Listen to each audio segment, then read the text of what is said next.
He pulled her close before anyone could stop him. The room froze, every whisper dying under the weight of that single, daring act.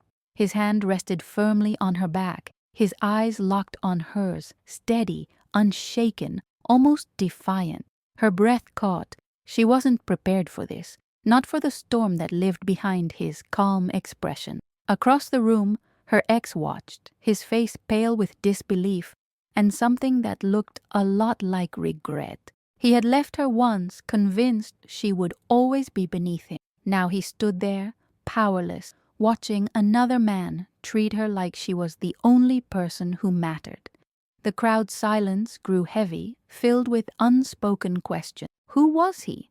This man who dared to challenge everyone's eyes just to protect her, and why did his touch feel like both a warning and a promise? If you've ever seen love and revenge intertwine in a single glance, you know some stories begin with a heartbeat and a tell us what you felt in this. Your thoughts might be the start of another story worth telling. The ballroom shimmered under crystal chandelier, a kingdom of gold and secret. She had promised herself never to return to that world, the one that had taken her smile, her peace, and the love she once believed would last forever.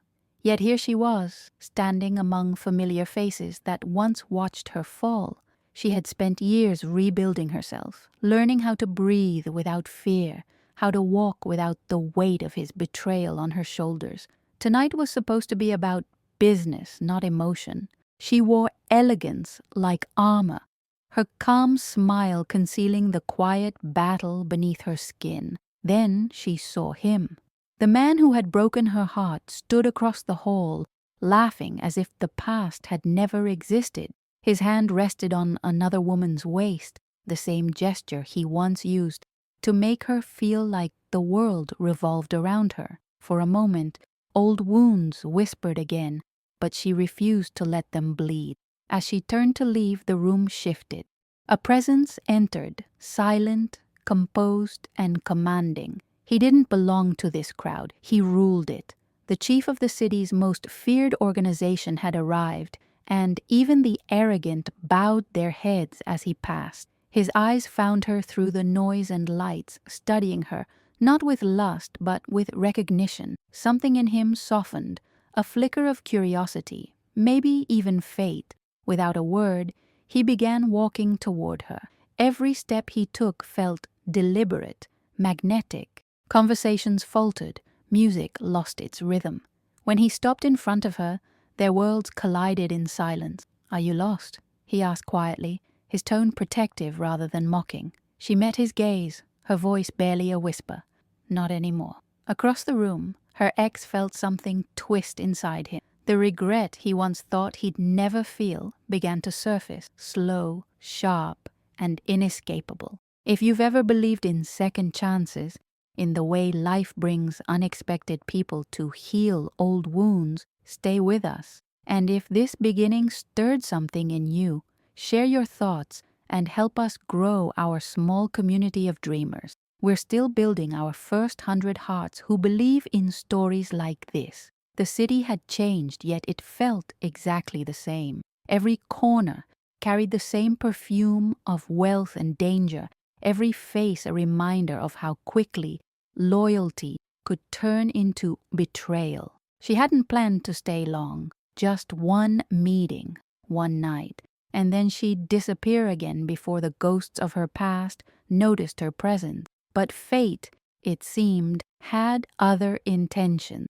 The gala was hosted at the Rivera Mansion, a place she once dreamed of entering as a guest but had only known from the outside. Now she walked through its marble corridors as a representative of an art foundation, her posture poised, her heart quietly trembling beneath layers of silk and self-control. Every step echoed memories she had tried to erase. She stopped near a tall window overlooking the courtyard. The night air carried the faint hum of laughter and clinking glasses, the music soft and elegant, designed to disguise the emptiness of the people inside. For a brief moment, she thought she could handle it all, the lights, the memories, even the sharp ache of being in the same world as him again. Then she saw him, Adrian, her ex-fiancé, The man who once promised her forever and left her for a version of success that didn't include her. He looked older now, sharper, but the same smug confidence lingered in his smile as he greeted powerful men and beautiful women like a king who thought he'd never fall.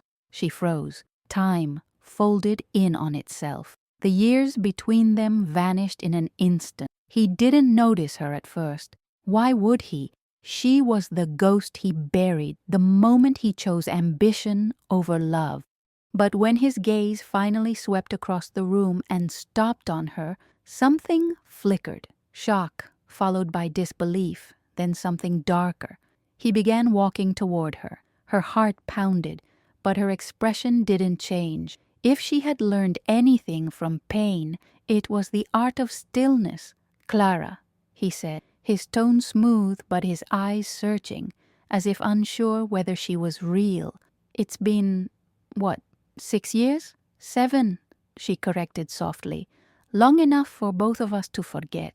He chuckled, though it sounded forced. "You look different." "I am," she replied, her voice steady, polite.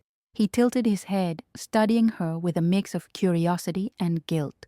"I never thought I'd see you again. You just disappeared." "You gave me every reason to." Her words hit him like glass breaking quietly, but he didn't flinch. He was still the same man who believed emotions made him weak. Still, there was a shadow in his expression, a hint that maybe deep down he knew what he lost. Before either of them could speak again, the room stirred. Conversations faltered, music softened. Clara turned her head, and that's when she saw him. Leon Romano, the man whose name people whispered but never dared to say twice. The youngest and most unpredictable of the Romano family, he carried an aura that was both magnetic and unsettling. Everyone knew his reputation: power, precision, control. But no one truly knew him. He entered without hurry, wearing a tailored charcoal suit that made even arrogance look elegant. His eyes, dark, observant, scanned the room with the composure of someone who owned it. And then, unexpectedly, his gaze stopped. On her. Clara's breath caught again. He didn't smile. He didn't move. He simply looked at her as though he was trying to remember a story he once heard long ago. Something unreadable flickered behind his calm expression, something between recognition and curiosity. Adrian followed her gaze, and his jaw tightened. "Of all people," he muttered, half to himself. "Why is he here?" "You know him?" Clara asked, though her voice was faint. "Everyone knows him," Adrian replied, lowering his tone. "He's not someone you want to owe anything to." Leon began walking toward them. The air changed as he moved, carrying silence wherever he passed. People stepped aside without a word. He didn't rush. Every step was deliberate, the quiet rhythm of dominance. Clara's pulse quickened. She wanted to look away, to escape the weight of his gaze, but something in her refused to move. It wasn't fear. It was something deeper, something unfamiliar. When he finally reached them, he stopped close enough for her to catch the faint scent of his cologne, subtle, clean, but impossible to forget. "Leon Romano," he said, extending a hand toward her, his voice deep and steady. "And you are?" Her voice trembled slightly. "Clara Hayes." He nodded, his eyes never leaving hers. "Clara," he repeated, as if testing how her name felt when spoken aloud. "Beautiful name." Adrian cleared his throat, trying to reclaim control of the moment. "Leon, I didn't know you were interested in charity events." "I'm interested in anything that demands respect," Leon replied calmly. "And tonight, I found something that does." The words hung in the air. Adrian stiffened, and Clara felt the tension crawl between them like electricity. Leon turned to her again. "Would you like to dance?" The question was simple yet loaded with intention. The crowd's whispers rose instantly. No one ever saw Leon Romano dance. He wasn't the kind of man who wasted gestures on strangers. Clara hesitated, aware of Adrian's eyes burning into her. "I don't know if that's a good idea." Leon's voice softened just enough for her to hear. Then it's the perfect one. He offered his hand again. For reasons she couldn't explain, she took it. As he led her to the center of the ballroom, the music shifted into something slower, deeper. The lights dimmed slightly, focusing on the pair who had just rewritten the rules of the evening. Leon's hand rested gently on her waist, his touch steady but not possessive. Clara looked up, uncertain, but his gaze met hers with calm assurance. "You're nervous," he said quietly. "A little," she admitted. "You have that effect on people." "Good," he murmured, a trace of humor hidden beneath his seriousness. "That means I'm still alive." She smiled despite herself, and for the first time that night, her guard began to slip. The rhythm of the dance carried her away from everything else, the whispers, the stares, the man watching them with a clenched jaw. Leon leaned closer, his voice low. "Why was he looking at you like that?" "He used to," she said softly, "until he decided he didn't want to anymore." Leon's jaw flexed slightly. "Then he's a fool." The simplicity of the statement struck her more deeply than any compliment could. Across the room, Adrian watched, his anger tightening into something worse, regret. Every step of the dance, every fleeting smile between them, cut deeper. The woman he once dismissed was now the center of attention, glowing in a way she never had when she belonged to him. When the song ended, the applause came softly, almost cautiously. Leon didn't let go of her hand. Instead, he looked at her as if they were the only two people in the room. "You carry strength well," he said, "but strength shouldn't mean solitude." Her throat tightened. "And what would you know about solitude?" "Everything," he replied, his gaze steady. "And that's how I recognize it in you." Before she could answer, Adrian approached again, his fake smile returning like a mask. "Well, that was unexpected," he said, his tone edged with tension.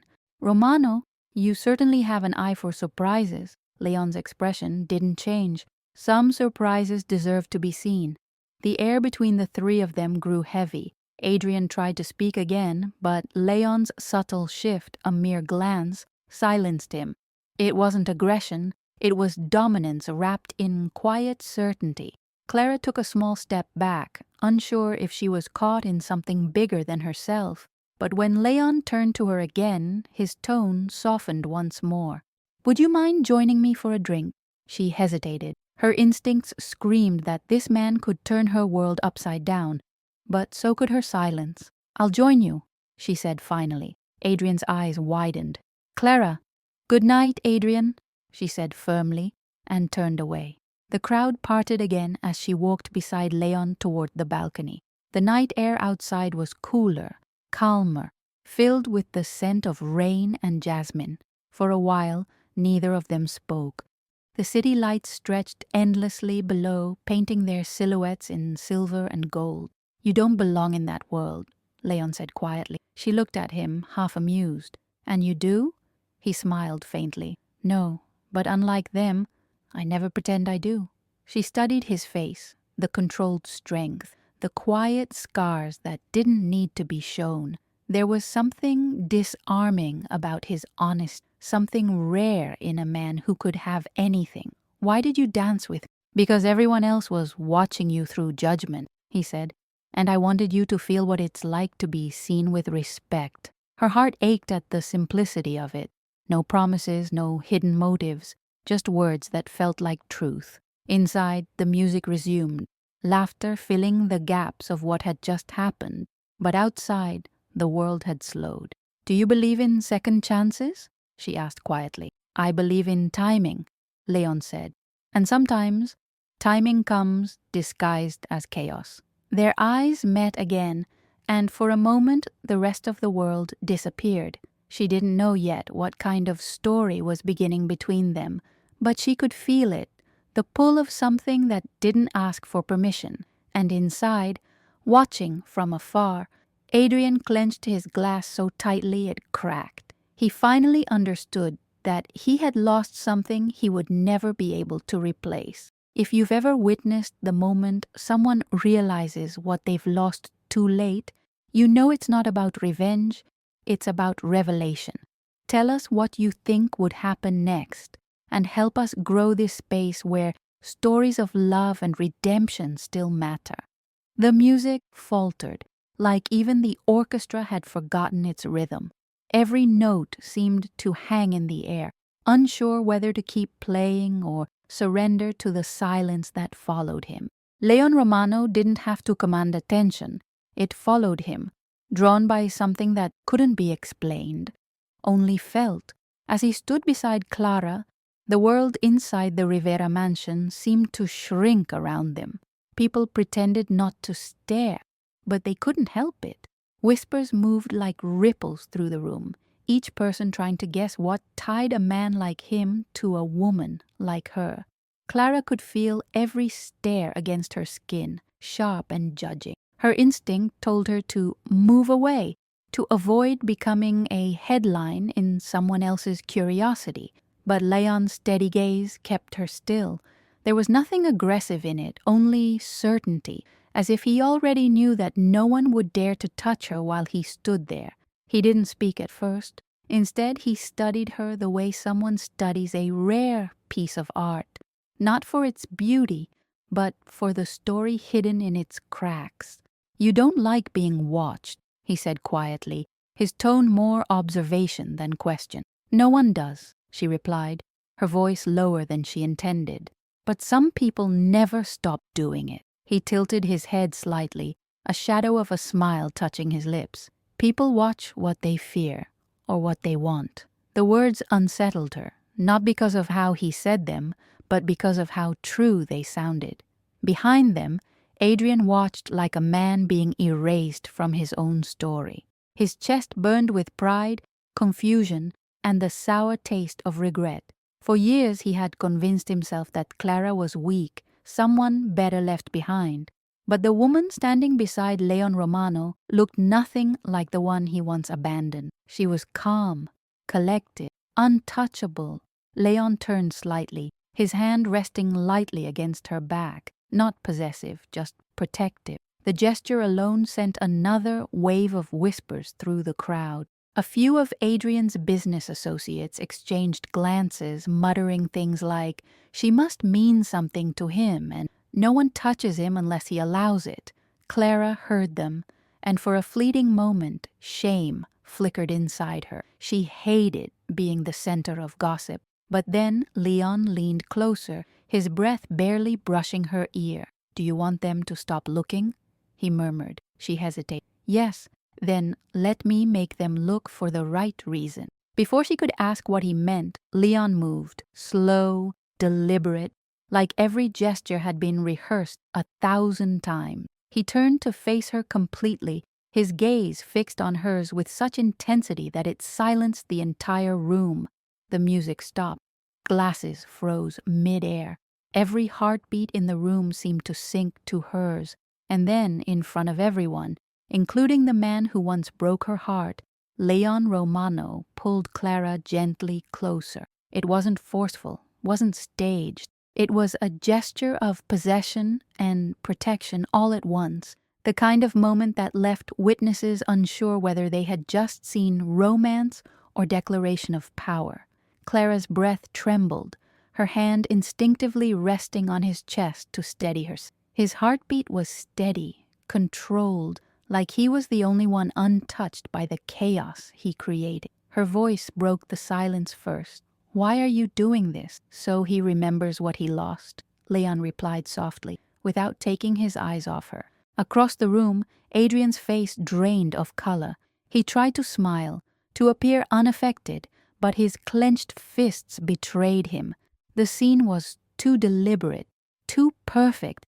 He could feel his own pride unraveling with every second she stood in another man's arms. Clara felt the heat of the moment rise, not from shame, but from something unfamiliar, freedom. For the first time, she wasn't shrinking under judgment. She was standing tall inside it. Leon finally released her, just enough to allow her to breathe again. The crowd began to murmur, slowly recovering from the silent storm. Some called it scandal, others called it poetry. "Are you always this Theatrical? She asked, trying to steady her tone. He smiled faintly. Only when the audience deserves it. Her lips curved, almost against her will. There was danger in that smile, but also warmth, an impossible combination that made her both nervous and intrigued. Someone began clapping, then another. Soon, the room filled with hesitant applause, an attempt to mask discomfort with politeness. Leon didn't acknowledge it. His eyes never left her. "You're trembling," he said quietly. "It's a lot of attention," she admitted. He leaned slightly closer. "Then let them look. Just remember, you control what they see."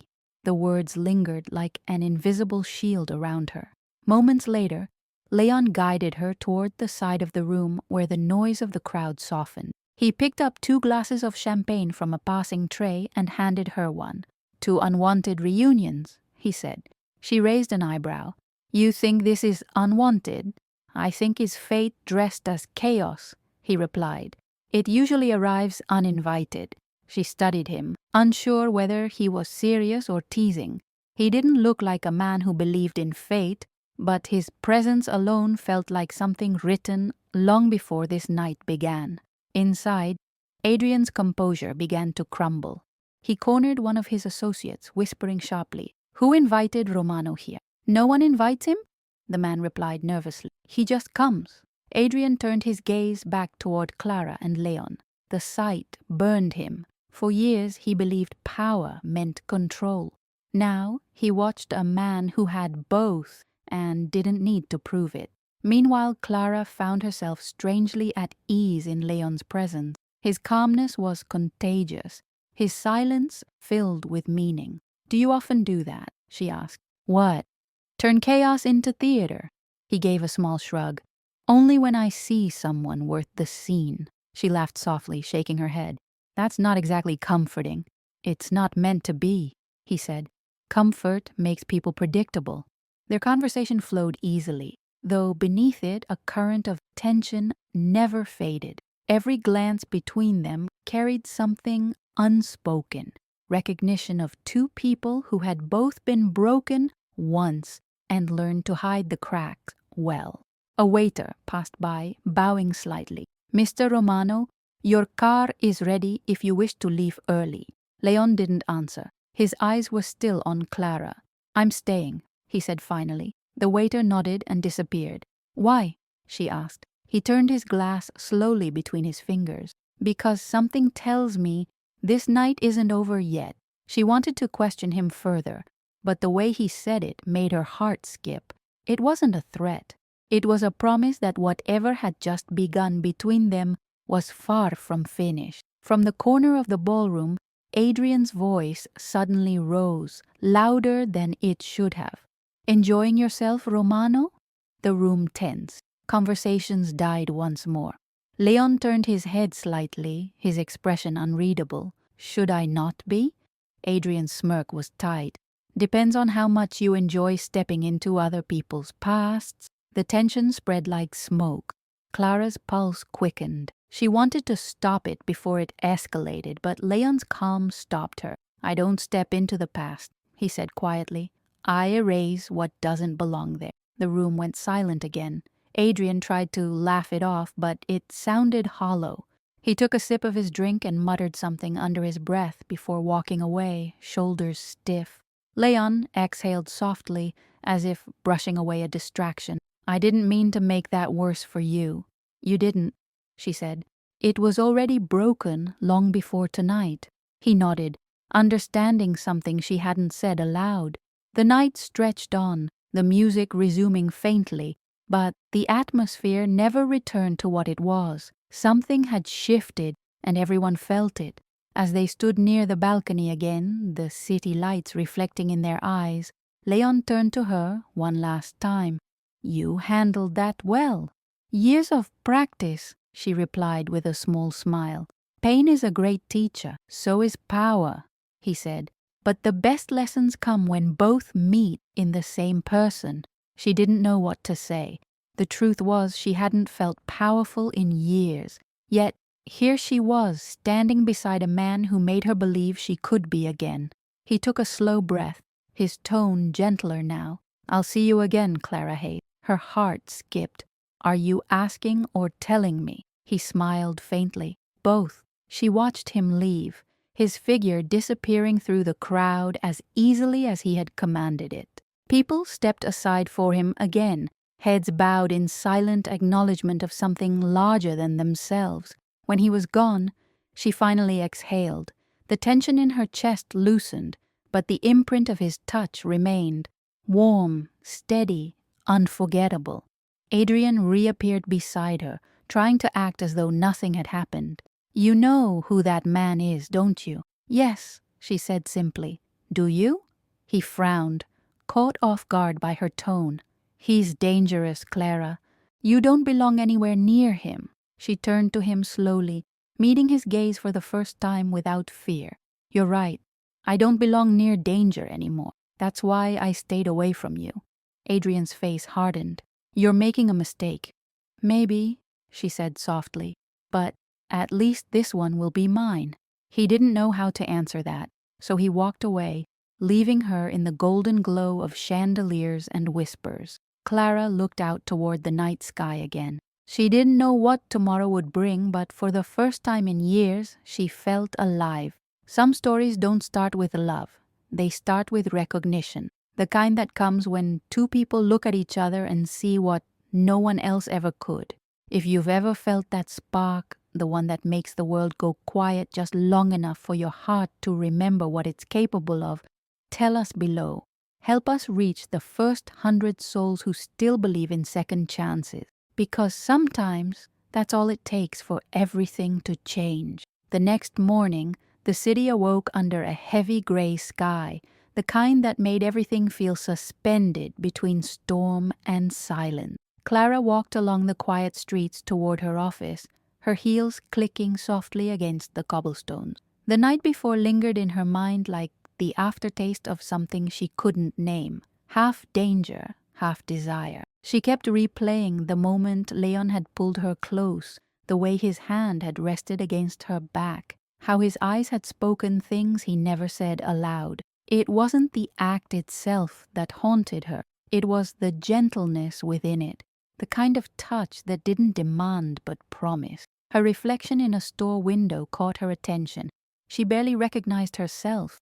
There was color in her cheeks again, a trace of light in her eyes that hadn't been there for years. She almost smiled, then quickly reminded herself who he was. Leon Romano wasn't the kind of man who appeared in a woman's life by accident. His name carried weight, his presence stirred fear, and his world was built on rules written in shadows. Still, part of her refused to believe he could be only that. As she reached her building, she stopped. Parked across the street was a black car, polished, quiet, waiting, the kind that didn't belong in her modest neighborhood.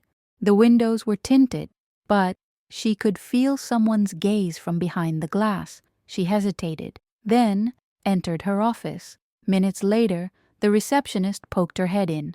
Miss Hayes, there's a man here asking for you. Clara's pulse quickened. Did he give his name? He said you'd know who he is. Of course she did. Leon stepped into the room, bringing the scent of rain with him. His presence filled the space effortlessly, as though walls existed only to give him something to lean against. I hope I'm not interrupting, he said, voice calm, eyes taking in every detail of the small office, the stacks of files, the framed photograph of her parents, the simplicity that seemed too pure for his world. You didn't exactly call ahead, she replied, trying to sound composed. I prefer real reactions over rehearsed ones, he said. She crossed her arms. Then here's one. You shouldn't be here. He smiled faintly. You said that last night. And I was right. He took a few slow steps closer, stopping just far enough to respect her space, but close enough that she could feel the quiet pull between them. Then why didn't you walk away? Her silence answered for her. Leon's gaze softened. I came to apologize. For what? For making a scene. You didn't deserve to be the center of attention. Her surprise showed.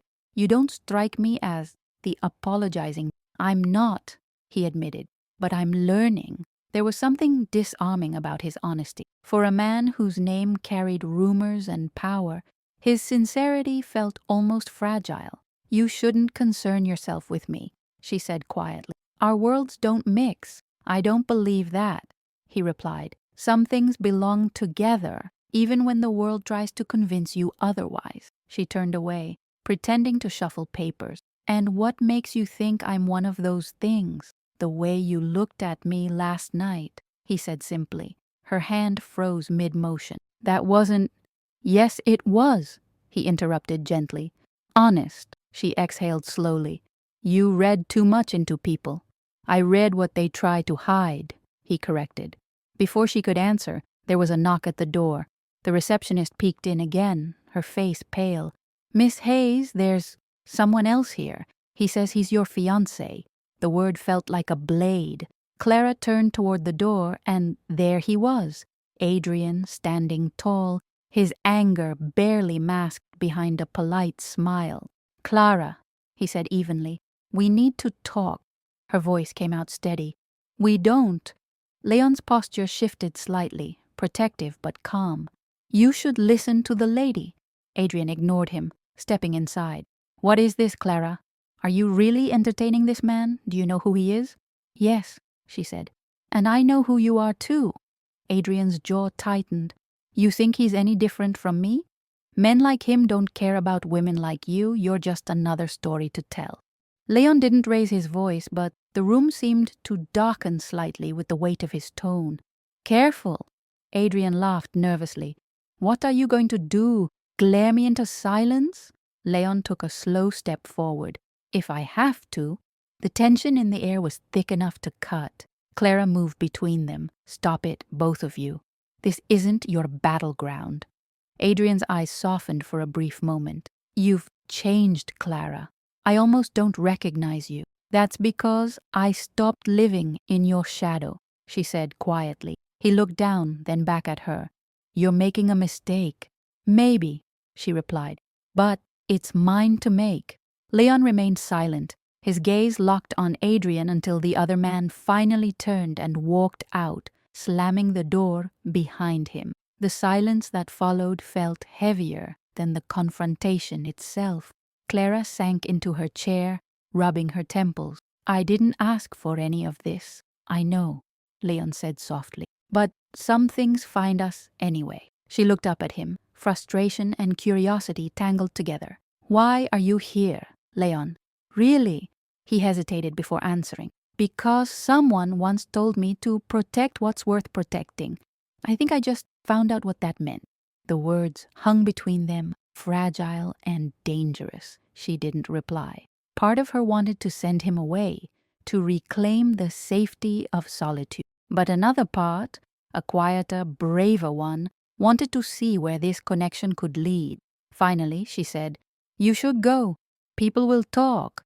"They already are," he said, a faint smile returning. "Might as well give them something worth whispering about." "Leon." He reached out slowly, his hand brushing against hers. It wasn't calculated or possessive. It was grounding, a reminder that she wasn't alone anymore. The touch lasted only a moment, but it was enough to shatter every defense she had rebuilt. "I'll see you again," he said softly, and then he left. For several minutes Clara sat in silence. Her hand still tingled from where his fingers had touched her skin. She stared at it, as if trying to understand how something so simple could feel so profound. That night, as rain began to fall against her window, she couldn't sleep. She thought of Adrian's bitterness, Leon's calm, and her own confusion caught between them. Outside, a car engine idled for a moment before driving away. She didn't need to look to know who it was. Leon had come back, just to make sure she was safe. The next few days unfolded like a delicate dance between hesitation and hope. Leon didn't call or appear, yet she could feel his presence everywhere. It was in the quiet safety of the streets, in the way no one followed her home anymore, in the subtle sense that she was being watched, but this time not by danger, but by protection. And when he finally returned, it wasn't in a grand gesture. It was on an ordinary afternoon, as she sat at a cafe near the river, sketching designs for the charity's next art exhibit. He approached silently, his shadow falling across her notebook. "You draw," he said, a note of surprise in his voice. "It helps me think," she replied. "And you? Do you ever stop thinking?" "Not really," he said. "It's the only way I survive." She smiled faintly. "You sound like someone carrying too much."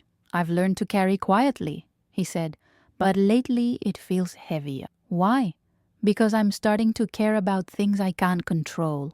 The honesty of it caught her off guard.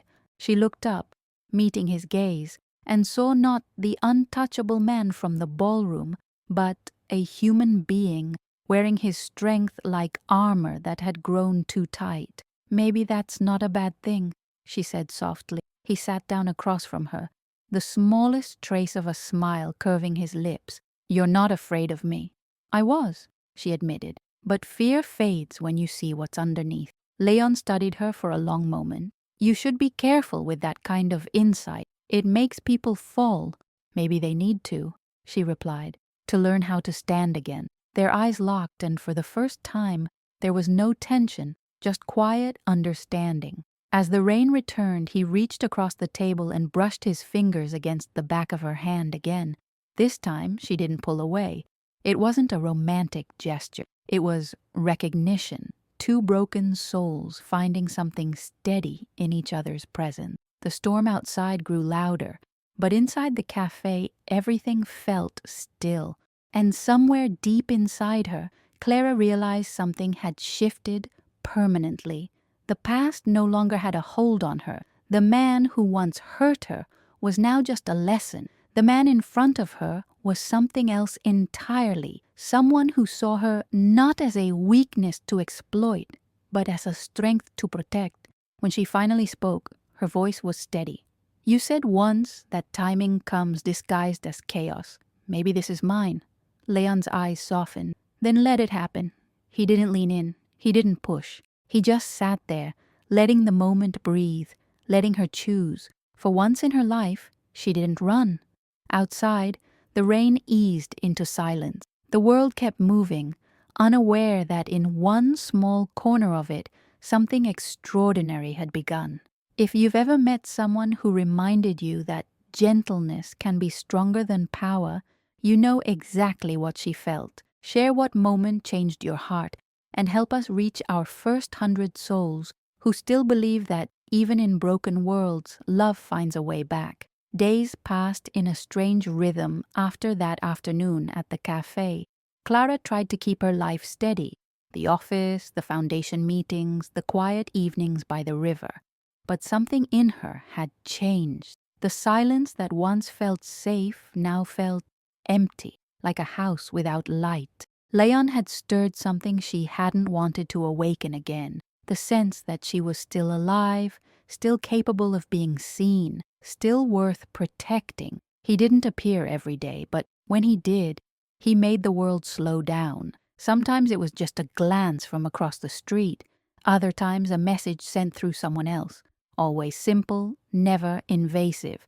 It wasn't possession. It was presence. Then came the night of the auction. It was a grand charity event hosted by the Rivera Foundation, the same family who had opened their mansion weeks before.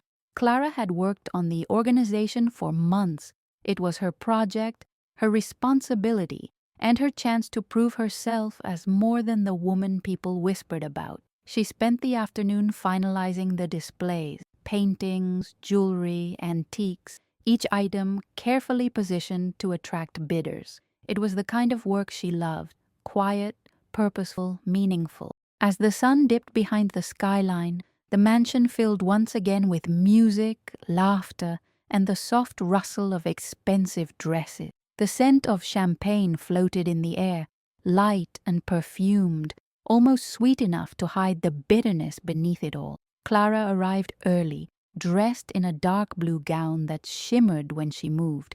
It wasn't extravagant, but it carried a quiet elegance, a reflection of who she had become.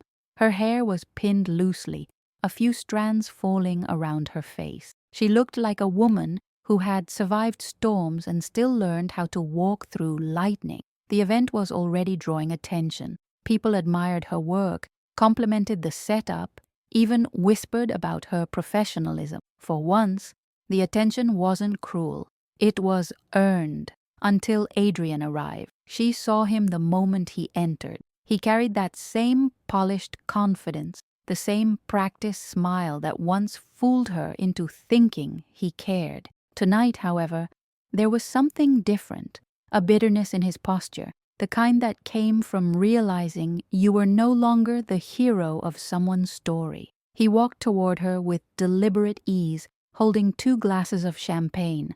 "You look radiant," he said, handing her one. "I didn't expect to see you here," she replied. "I'm on the board, remember? Or have you erased that part of your memory too?" "I've erased what I needed to." He chuckled, though his eyes remained cold. "So, I heard about your new friend. Quite a choice, Clara." She ignored him, turning her attention to the guests. "It's an open event, Adrian. I can't control who attends." He leaned closer, lowering his voice. "No, but you can control who you're seen with, and people talk, you know. They wonder what kind of woman attracts a man like Leon Romano." Her patience thinned. "A free one." The answer hit harder than she intended. Adrian's jaw tightened, his polite facade cracking for the briefest moment. "You're playing a dangerous game. Only if you're still watching," she said quietly, and walked away. He stood there, his pride bleeding beneath his smile. The crowd around them noticed the tension, the whispers starting again. But before the night could turn sour, a familiar presence entered the room. Leon. He wasn't dressed like everyone else. While the others shimmered in silks and sequins, he wore a black suit, simple and sharp, as if darkness itself had tailored it for him. His hair was slightly undone, his expression calm, but his eyes, those eyes, carried the same quiet dominance that had silenced a ballroom once before. Clara felt her breath steady as soon as she saw him. It wasn't relief exactly. It was something deeper, the reassurance that no matter what storm waited, she wasn't alone this time. He greeted a few people politely, though his attention never left her. When he finally approached, the crowd parted instinctively. "You seem busy," he said softly. "Trying to be," she replied. "You shouldn't be here." "Everyone keeps telling me that," he murmured. "And yet, here I am." She couldn't help the small smile that slipped through.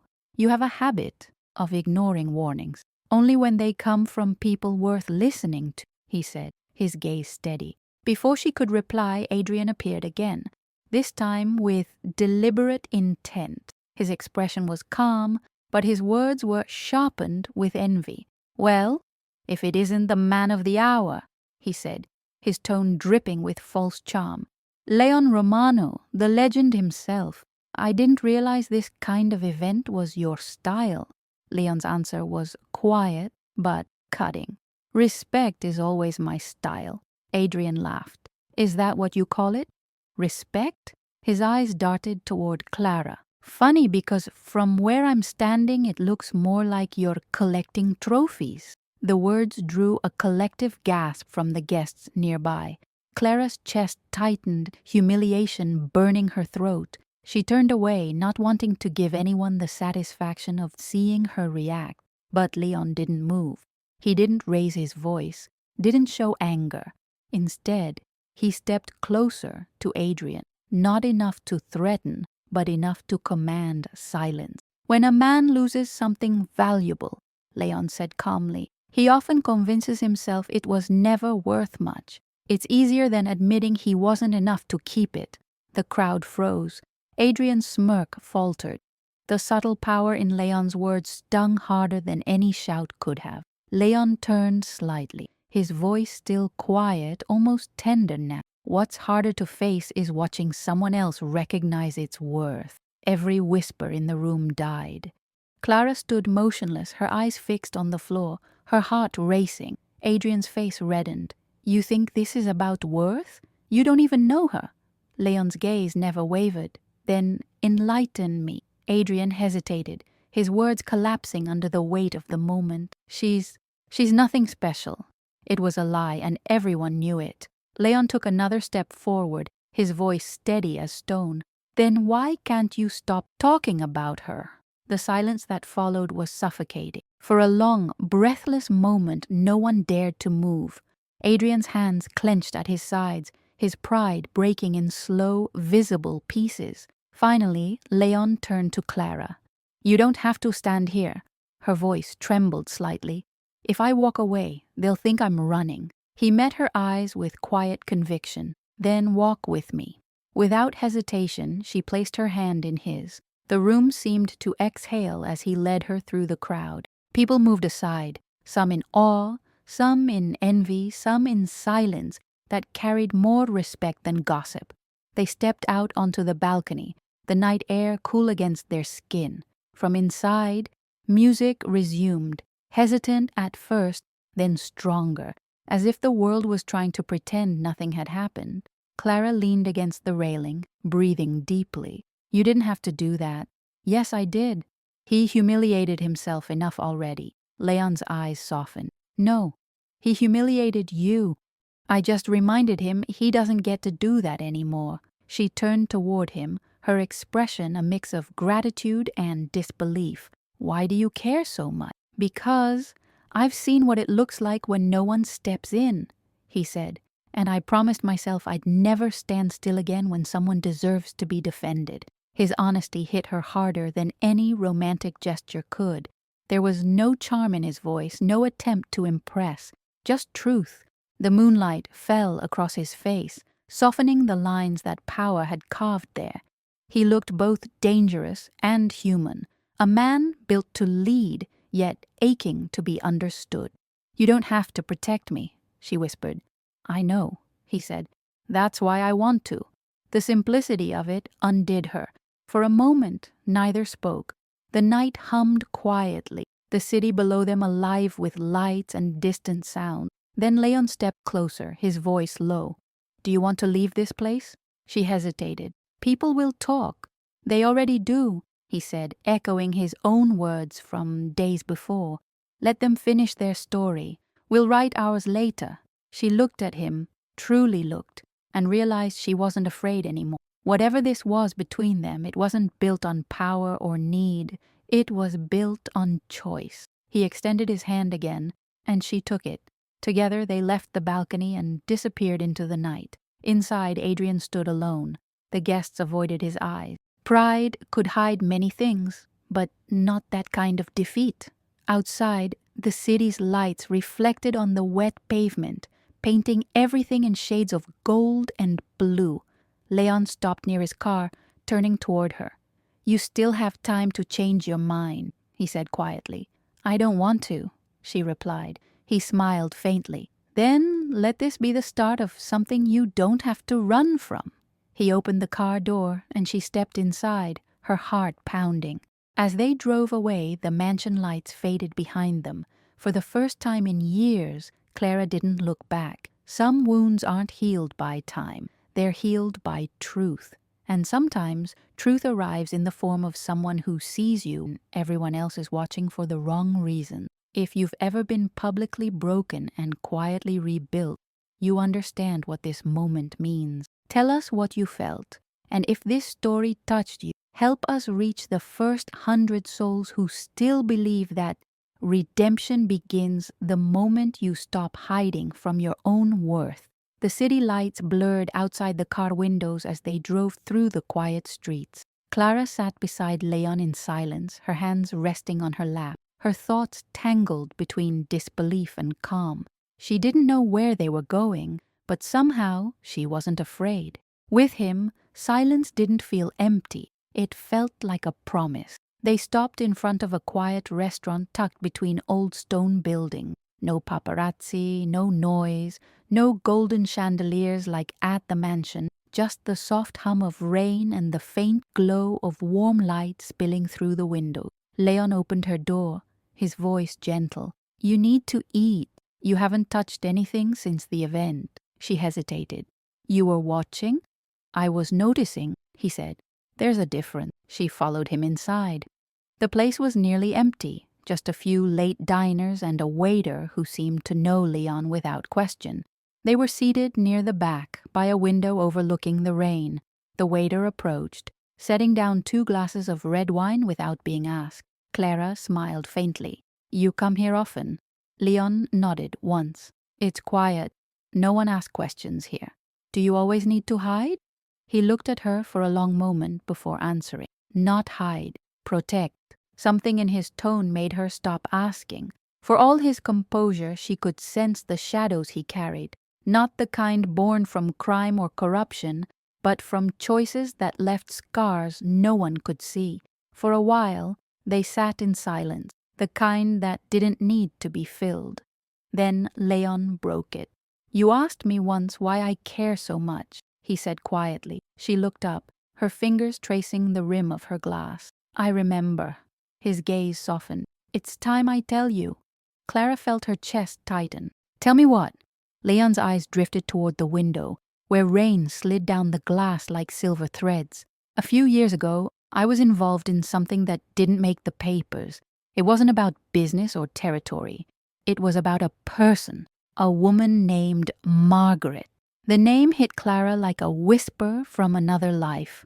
Her breath caught. "Margaret?"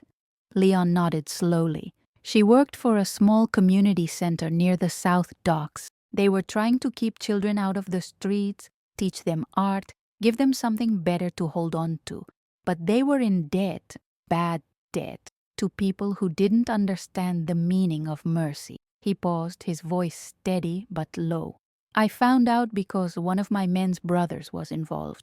I went there to negotiate. But when I saw the place, the walls painted by children, the shelves filled with little drawings and letters, I couldn't just walk away, so I paid their debt, quietly." Clara's throat tightened. She whispered, "You saved that center?" He nodded once. "I didn't do it for credit. I did it because Margaret reminded me of someone I used to know, someone who believed kindness was power." Her eyes began to glisten. "Margaret Hayes," she said softly. "She was my aunt." Leon's gaze met hers. He didn't look surprised. "I know." Clara froze. The words struck like a wave, heavy and tender at once. "You knew?" "I did," he said quietly. "I met her years ago. I didn't know you then, only your name. She spoke about you often." Tears threatened her eyes. "What did she say?" Leon's voice softened. "That you were strong but didn't know it yet. That the world had tried to break you too early, but one day you'd rise with more grace than anyone expected. She said you were the kind of woman who turns pain into something that helps others breathe." Clara's hands trembled as she covered her mouth. "She said that?" He nodded. "Every time I went to check on the center, she'd ask me. She said one day I would, that I'd understand why she'd still be." Her tears fell freely now. The memory of her aunt flooded back. The gentle, the warm, the way she always said love survive even the coldest. "She passed away 2 years ago." "I know." Leon said. "She sent me a letter before she died. I didn't expect it. She thanked me for helping her. But the last line..." He paused, his voice roughened by emotion he didn't try to hide. "The last line said, 'If you ever meet my Clara, treat her like she's light in a dark place.'" Clara pressed her trembling fingers to her lips, her heart aching and full all at once. "You kept that letter?" "Every word." For a moment she couldn't speak. The room around them faded into stillness, as if even time wanted to give them space to breathe. "So when you saw me at the gala," she finally said, her voice fragile, "you already knew who I was?" "Yes," Leon admitted, "but I didn't expect this." Her eyes lifted. "What?" He held her gaze. "That you'd be exactly as she said, and more." She felt her chest tighten, her heart pounding in quiet rhythm with the rain. It was too much, too tender, too unexpected. The realization that he had known her name long before he touched her hand made the connection between them feel destined, almost sacred. "You should have told me," she said softly. "I wanted to," he replied. "But how do you tell someone that fate introduced you before you even met?" She tried to smile, but it came out as a, "So that's why you defended me, why you kept showing up." I didn't plan to, he said honestly. But the moment I saw you, I knew I couldn't stay away. Not after hearing about you all those years. Margaret used to say some people walk into your life not to change it, but to remind you what it was meant to be. I didn't believe her until now. Clara looked at him, her eyes searching for any trace of deceit. There was none, only quiet truth, only a man who had spent his life surrounded by power, finally learning what gentleness looked like. I thought you helped me because you felt pity, she said. Leon's voice deepened. Never pity, admiration, her heart faltered. Why me? Because you carry strength like it's grace, he said. And because when you look at people, you don't see what they've done. You see what they're still capable of being. That's rare. For a long moment, neither moved. The air between them was heavy, not with tension, but with understanding, the kind that only comes when two people realize their lives have been quietly intertwined all along. Finally, Clara whispered, "She would have liked to know you kept your promise." Leon's expression softened. I think she knew. That's why she left you to me. The words landed softly, like a truth neither of them had expected to hear aloud. The waiter returned, breaking the moment just enough for them to breathe again. Plates of food appeared, untouched for a while. The rain outside turned gentler, like the world was listening to something too fragile to interrupt. When they finally ate, it wasn't because they were hungry. It was to anchor themselves in the reality of what had just been said. Later, as they stepped back into the night, the rain had stopped completely. The city glistened under the streetlights, each puddle reflecting fragments of the world like little mirrors. They walked in silence, side by side. Their steps fell into rhythm, as if they had walked this path before, long ago, in another life. Clara finally spoke. She used to tell me stories about people who carried storms inside them. She said some storms destroy, but others clear the sky. Leon smiled faintly. Which one am I? You were a storm once, she said. Now you're the calm after. He stopped walking, turning to face her. And what about you?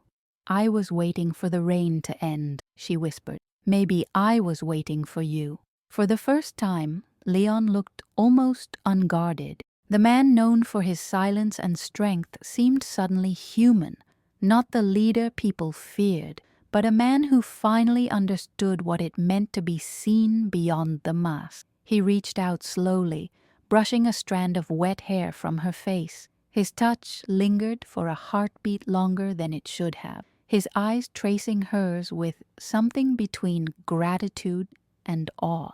You should know something, he said quietly. When your aunt spoke about you, she said you had this light that could heal anyone who stood too close. I didn't believe her. I thought no one could be that pure. And now? Now I know she was wrong, he said, because light like that isn't pure. It's forged. It's born out of fire. Her heart clenched. You make it sound like I'm a miracle. You are, he said softly, and I've lived long enough to know miracles don't happen twice. Clara's lips parted, but no words came. The world around them faded, just the sound of rain dripping from rooftops and the soft echo of their breaths in the night. And then, with quiet certainty, Leon leaned closer, not to possess, not to claim, but to thank. The kiss wasn't rushed. It wasn't desperate. It was the kind of kiss that belonged to two people who had already met in another lifetime and were finally finding each other again. When they pulled apart, she rested her forehead against his chest, eyes closed. What happens now? She asked. Leon exhaled slowly, his hand brushing down her back. Now, we stop running from what was always meant to be. A soft wind moved through the street, carrying the faint scent of rain and jasmine. Somewhere in the distance, a church bell rang once, low and deep. Clara lifted her gaze, her voice barely above a whisper. Do you believe in fate now? Leon smiled. Only when it looks like you. They stood there beneath the silver night, two souls quietly rewriting their past through forgiveness and love, unaware that this peace, as fragile as it was beautiful, would soon be tested by what still waited in the shadows of Leon's world. If you've ever learned that someone loved you long before they met you, you know the weight of this kind of destiny. Tell us what part of this moment moved you most, and help us reach our first 100 hearts who still believe that love, when it's real, always finds its way back. They met at dawn, where the city wakes slowly and the river keeps its secrets. Mist floated above the water like a veil, turning the world into something softer, quieter, more honest than it dared to be at night. Clara arrived first, a sketchbook tucked under her arm, her breath painting small, fleeting ghosts in the cold air. She wasn't sure why he had asked to meet so early. She only knew that, lately, when he called, she said yes. Leon appeared without sound, the kind of presence that didn't need to be announced. He wore a dark coat, and the same air of restraint he carried everywhere, as if the world expected too much of him and he had learned to manage it with silence. "You look like you've been awake all night," she said, half teasing, half worried. "I was," he answered, "but not for the reasons you think." He stopped beside her at the railing and looked out over the water. For a while, neither of them spoke. The city stretched and blinked its first lights. A gull crossed the pale sky. Somewhere in the distance, a church bell murmured once, then settled. "I've been thinking about your work," Leon said finally. "My work?" She tried not to smile. "You mean the foundation, the exhibits, or the way I keep trying to keep people from tearing each other apart?" "All of it," he said, "especially the last part." Clara turned to study him. The mist softened the angles of his face, made him look younger, less invincible. "I'm listening." "My world is built on noise," he said. "Deals, favors, promises made in rooms where windows don't open. But lately I've been wondering what would happen if I invested in something that breathes." He glanced at her sketchbook. "Something that leaves people more human than it found them." She frowned, curious. "You're not talking about a donation?" "No," he said. "I'm talking about purpose." He unclasped his hands as if releasing a thought he'd been holding too tightly. "I want to build something that doesn't need my name to exist, something that keeps standing when I stop, and I think you're the only person I trust to make that happen." Her heart stilled. "Leon," he continued, measured but sincere, "I want to establish an independent arts and community trust. Real programs, not photographs for a brochure. Workshops, galleries, scholarships, small grants for neighborhood spaces like your aunt's center used to be. A studio for children who never had a quiet table to draw on. A stage for people who have something to say but nowhere to stand." His voice gentled. "I want you to run it." Clara stared at him, the fog suddenly feeling thicker. "You want me to lead it?"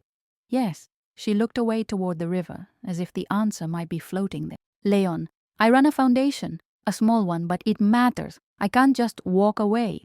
"I'm not asking you to," he said. "We can partner first, pilot a program together, measure impact. If it works, and I believe it will, we scale." She hesitated. There were words she didn't know how to speak. "And why me?" "Because you've already done it without resources," he said. "Because when people talk to you, they stop bracing for harm. Because your aunt taught me, without meaning to, that a city survives when a handful of stubborn souls refuse to let it go numb. And because," he searched for the right phrasing and chose the simplest, "I trust your judgment more than I trust my own in this." The honesty of it landed inside her like warmth. "This isn't about protection?" she asked quietly. "About keeping me close so I don't get hurt?"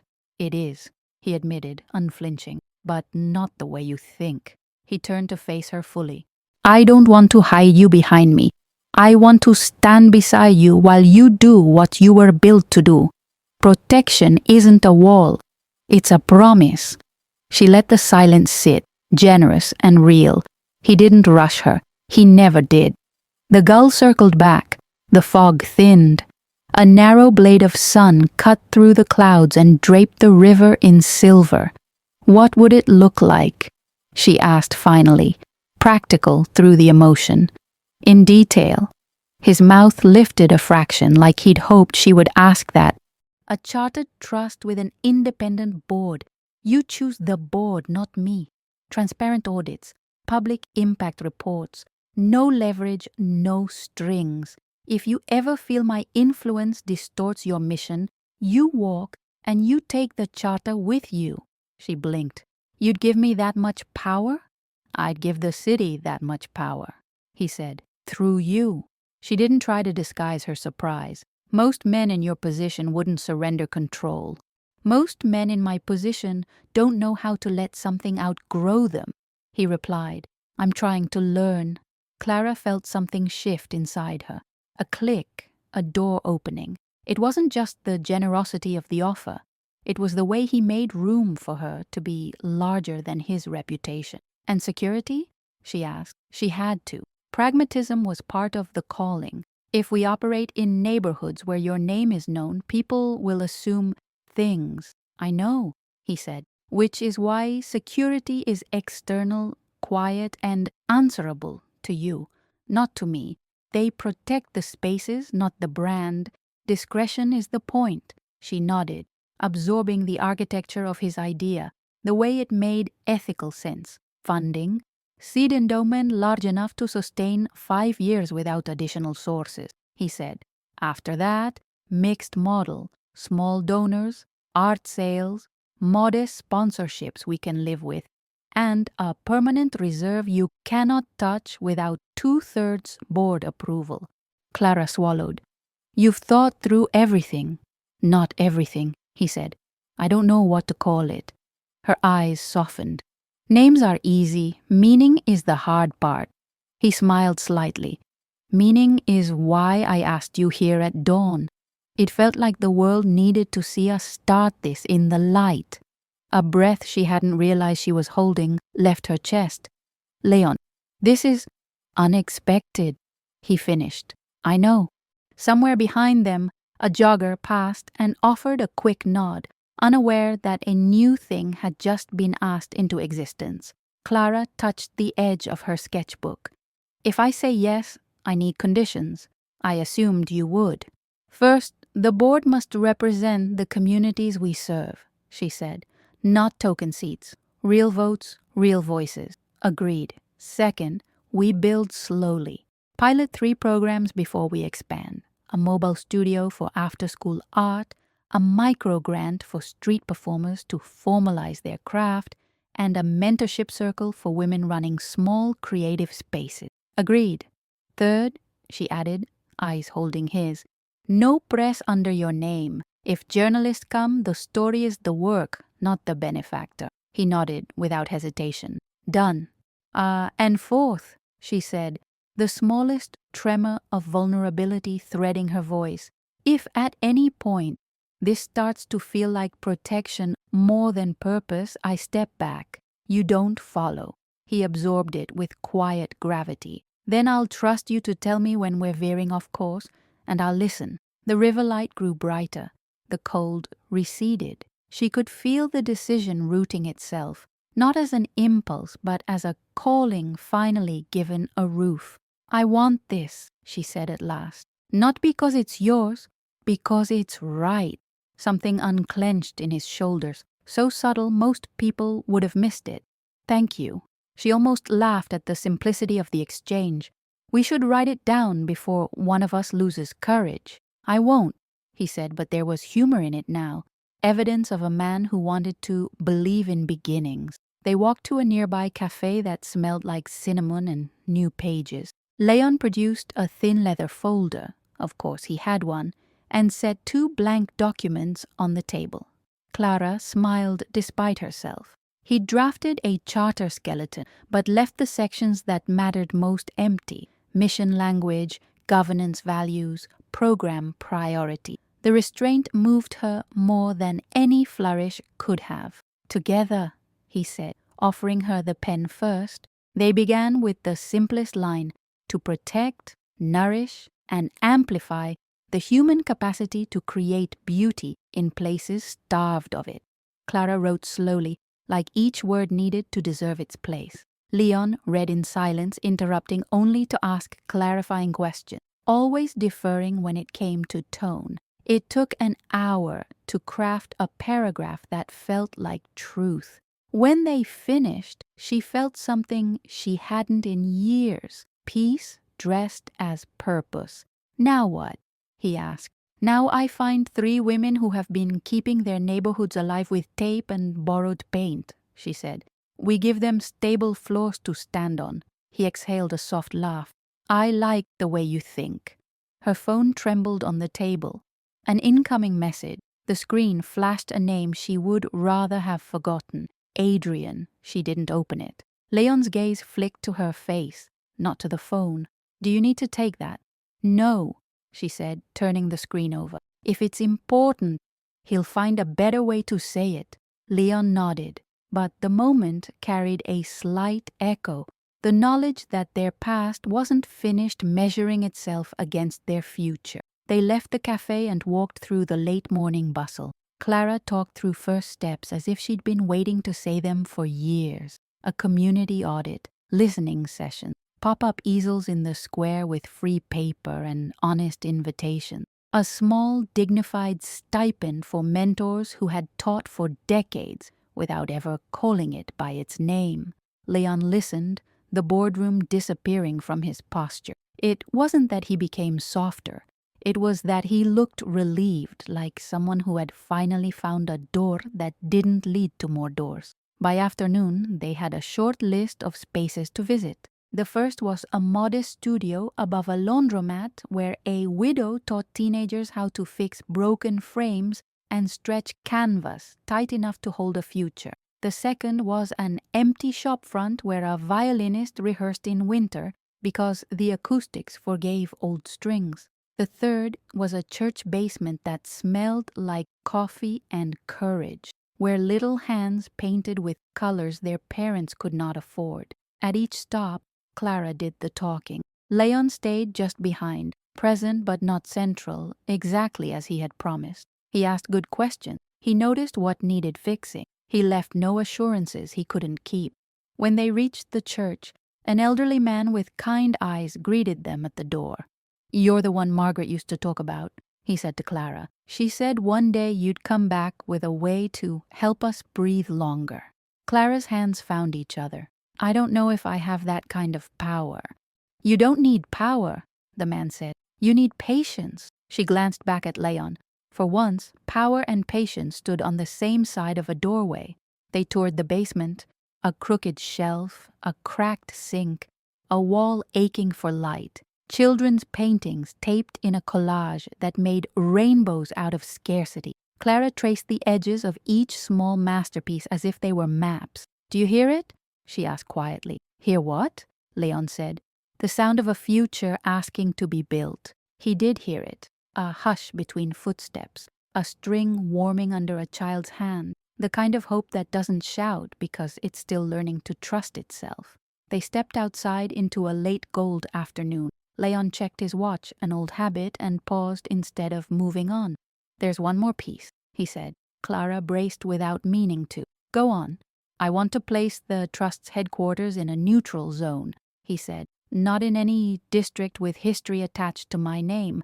Somewhere new, visible, and safe.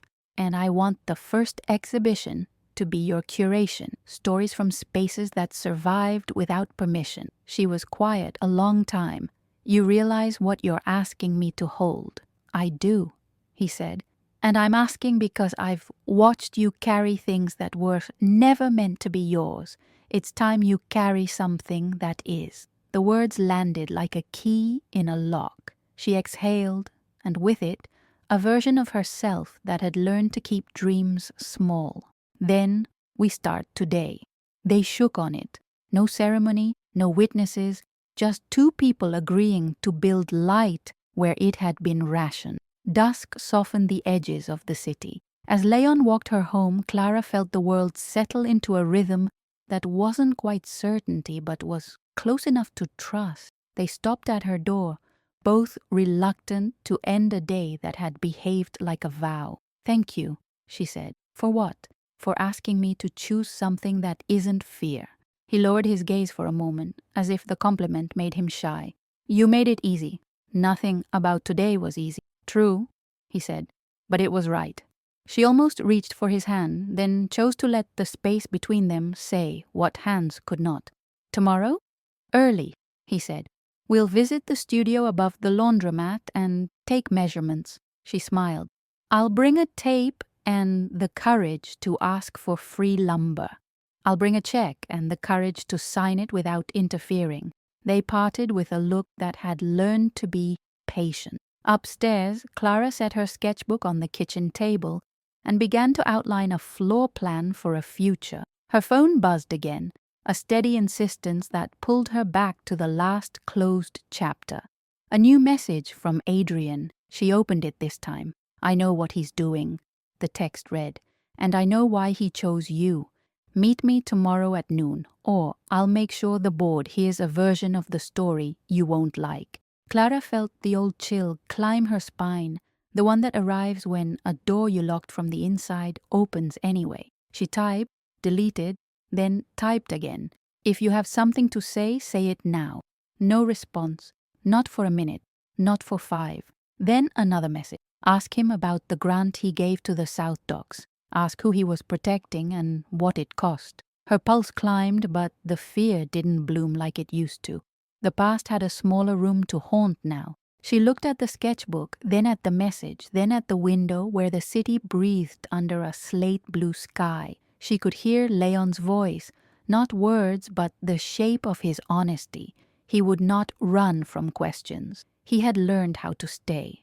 Below, a car slowed by the curb, then moved on. The city kept its rhythm. If you've ever had to choose between the story someone writes about your life and the one you are brave enough to write yourself, you know exactly where she stood. Tell us what you would do in her place, and if this journey has moved you, help us grow this circle of hearts. We're still on our way to our first 100 who believe that purpose can be stronger than fear. She closed the sketchbook and reached for her coat. Tomorrow would require light, and she knew where to find it. Morning arrived with a sky the color of unpolished steel. Clara dressed simply and tied her hair back like someone preparing for work that would require both hands and heart. The sketchbook lay open on her table, a hovering blueprint of what the trust could become. She traced the lines once, then closed it with care and slipped it into her bag. It felt less like paper and more like a promise. Leon called just after 8. "I'll meet you at the studio above the laundromat," he said. "Bring the measurements we discussed."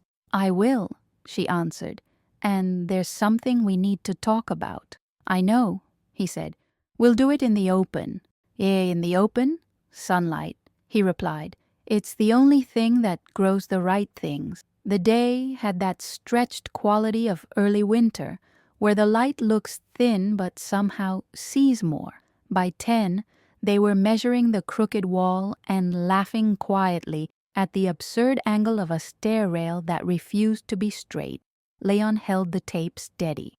Clara wrote numbers in the margins of a coffee-stained sheet. Each ordinary task stitched them closer to a future that did not require permission. Just before 11, her phone vibrated again. "Adrian, today, noon, corner office, Rivera Building. Bring him if you're brave. I'm not the only one with questions." Clara showed the message to Leon. He read it once, then turned the phone back over and rested it on the nearest crate. "Is this the in the open you meant?" she asked. "No," he said. "That's theater. We'll do something else." "What?" He looked at the crooked stair rail as if it had just taught him a lesson. "We'll bring the conversation where it belongs, into the rooms we're building. You want to meet him here?" "I want to meet him where the truth can be seen," Leon said, "where it can be verified without speeches." Clara thought of the church basement, the violinist's empty shop front, the widow's studio. She thought of Margaret's hands washing paintbrushes until the water ran clear. "Then we do it at the church," she said. 4 o'clock. The children will be finishing early. There will be witnesses who aren't on anyone's payroll." Leon nodded. "I'll bring the documents." "Documents?" Audit trails, he said. The South Docks, the center, the half-dozen endowments we've kept quiet, independent sign-offs. If he wants truth, he can hold it. Clara took a breath, and the fear loosened. Then let's invite more than one set of eyes. By noon, the Rivera building was full of small storms tied in silk knots. Board members brushed against rumor, like people avoiding a cold draft in a well-heated room. In a conference space fitted with glass walls and an immaculate view, Adrian paced in measured lines. "You missed our appointment," he said as soon as Clara stepped in alone. "I didn't," she replied. "I moved it." "Where?" "At 4, she said.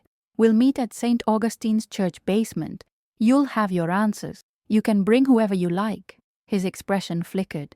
"You think you can control the narrative by choosing the venue?"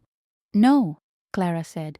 "I think the venue will prevent you from pretending the people most affected by this conversation don't exist." He stared at her for a long moment, weighing the risk of refusing. "Fine," he said at last. "I'll be there. And Adrian," she added, pausing at the door, "come with questions, not conclusions. The city is tired of men mistaking a microphone for a mirror." He swallowed the retort and watched her leave. Somewhere between pride and panic, he began making calls. The church basement felt different at 4. The afternoon sun entered through high windows and turned the dust into gentle constellations. The crooked shelf still leaned, the sink still complained, but a few extra hands had pushed tables together and set out metal chairs in uneven rows. On the wall, the children's paintings looked like a small parliament of color. People gathered in clusters that rarely stood side by side. Parents from the neighborhood, 2 teachers who had spent their own paychecks on art supplies, a journalist with a notebook she had learned to keep closed until someone told the truth with their whole face. The widow from the studio, the violinist with careful eyes, even the kind-eyed greeter stood near the door, ready to offer directions or courage as needed. Leon arrived with a slim black case and an absence of entourage. Clara stood with him, not behind. They shared a look that said, "Both we're ready, and this is bigger than us. It is supposed to be." Adrian entered 10 minutes later with 2 board members and a man who had the quiet threat of a well-paid attorney. He looked at the room and tried to cover his surprise with disdain. "This is highly irregular," he said. "So is truth in a chandeliered room," Leon replied. The journalist raised a hand. "Before anyone starts, ground rules?" She gestured around. "Public statements are public record. If documents are shown, they're photographed and later reviewed by an independent auditor. If allegations are made, they are specific, not rhetorical, and anyone from the neighborhood who wants to speak gets the floor." Adrian laughed, short and tight. "Who appointed you moderator?" "No one," she said calmly. "But if you object, you're free to make that your headline." He glanced at the board members.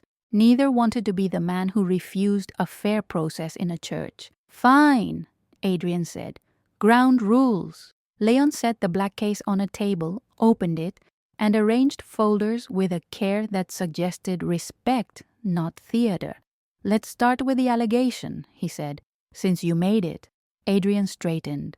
"You've used these supposed acts of charity to launder your image and buy influence. You paid off debts at the South Docks so certain men who worked for you, would remain loyal.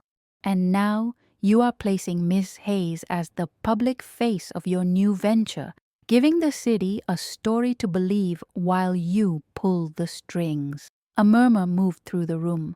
The kind-eyed greeter folded his arms and looked at the children's paintings as if asking them to stay brave. Leon did not flinch. "Specifics," he said. "The South Docks," Adrian replied. "The center with the murals painted by schoolchildren. You intervened to clear debt from the books. Why? Because the ones owed were tied to your competitors. It served you to be the savior." Leon nodded once at the journalist. "May I?" She clicked her pen closed. "Go on." Leon opened the first folder. 5 years ago, the South Dock Center owed $52,000 to a man named Victor Cadden. Cadden lent at predatory terms and compounded the interest every month. The center would have closed inside a year. He placed photocopies on the table. Promissory note, interest schedule, Cadden's original contract, the center director's resignation letter, unsigned, dated the week before we intervened. The journalist photographed each page. The attorney peered over her shoulder, then at Adrian with the patience of a mentor waiting for a student to realize they hadn't done the reading. "Why did you pay it?" Adrian asked. "Not the mechanics. The motive. Because Cadden is the kind of man who devours something beautiful to sell the bones," Leon said. "Because one of my men begged me to walk away and I couldn't.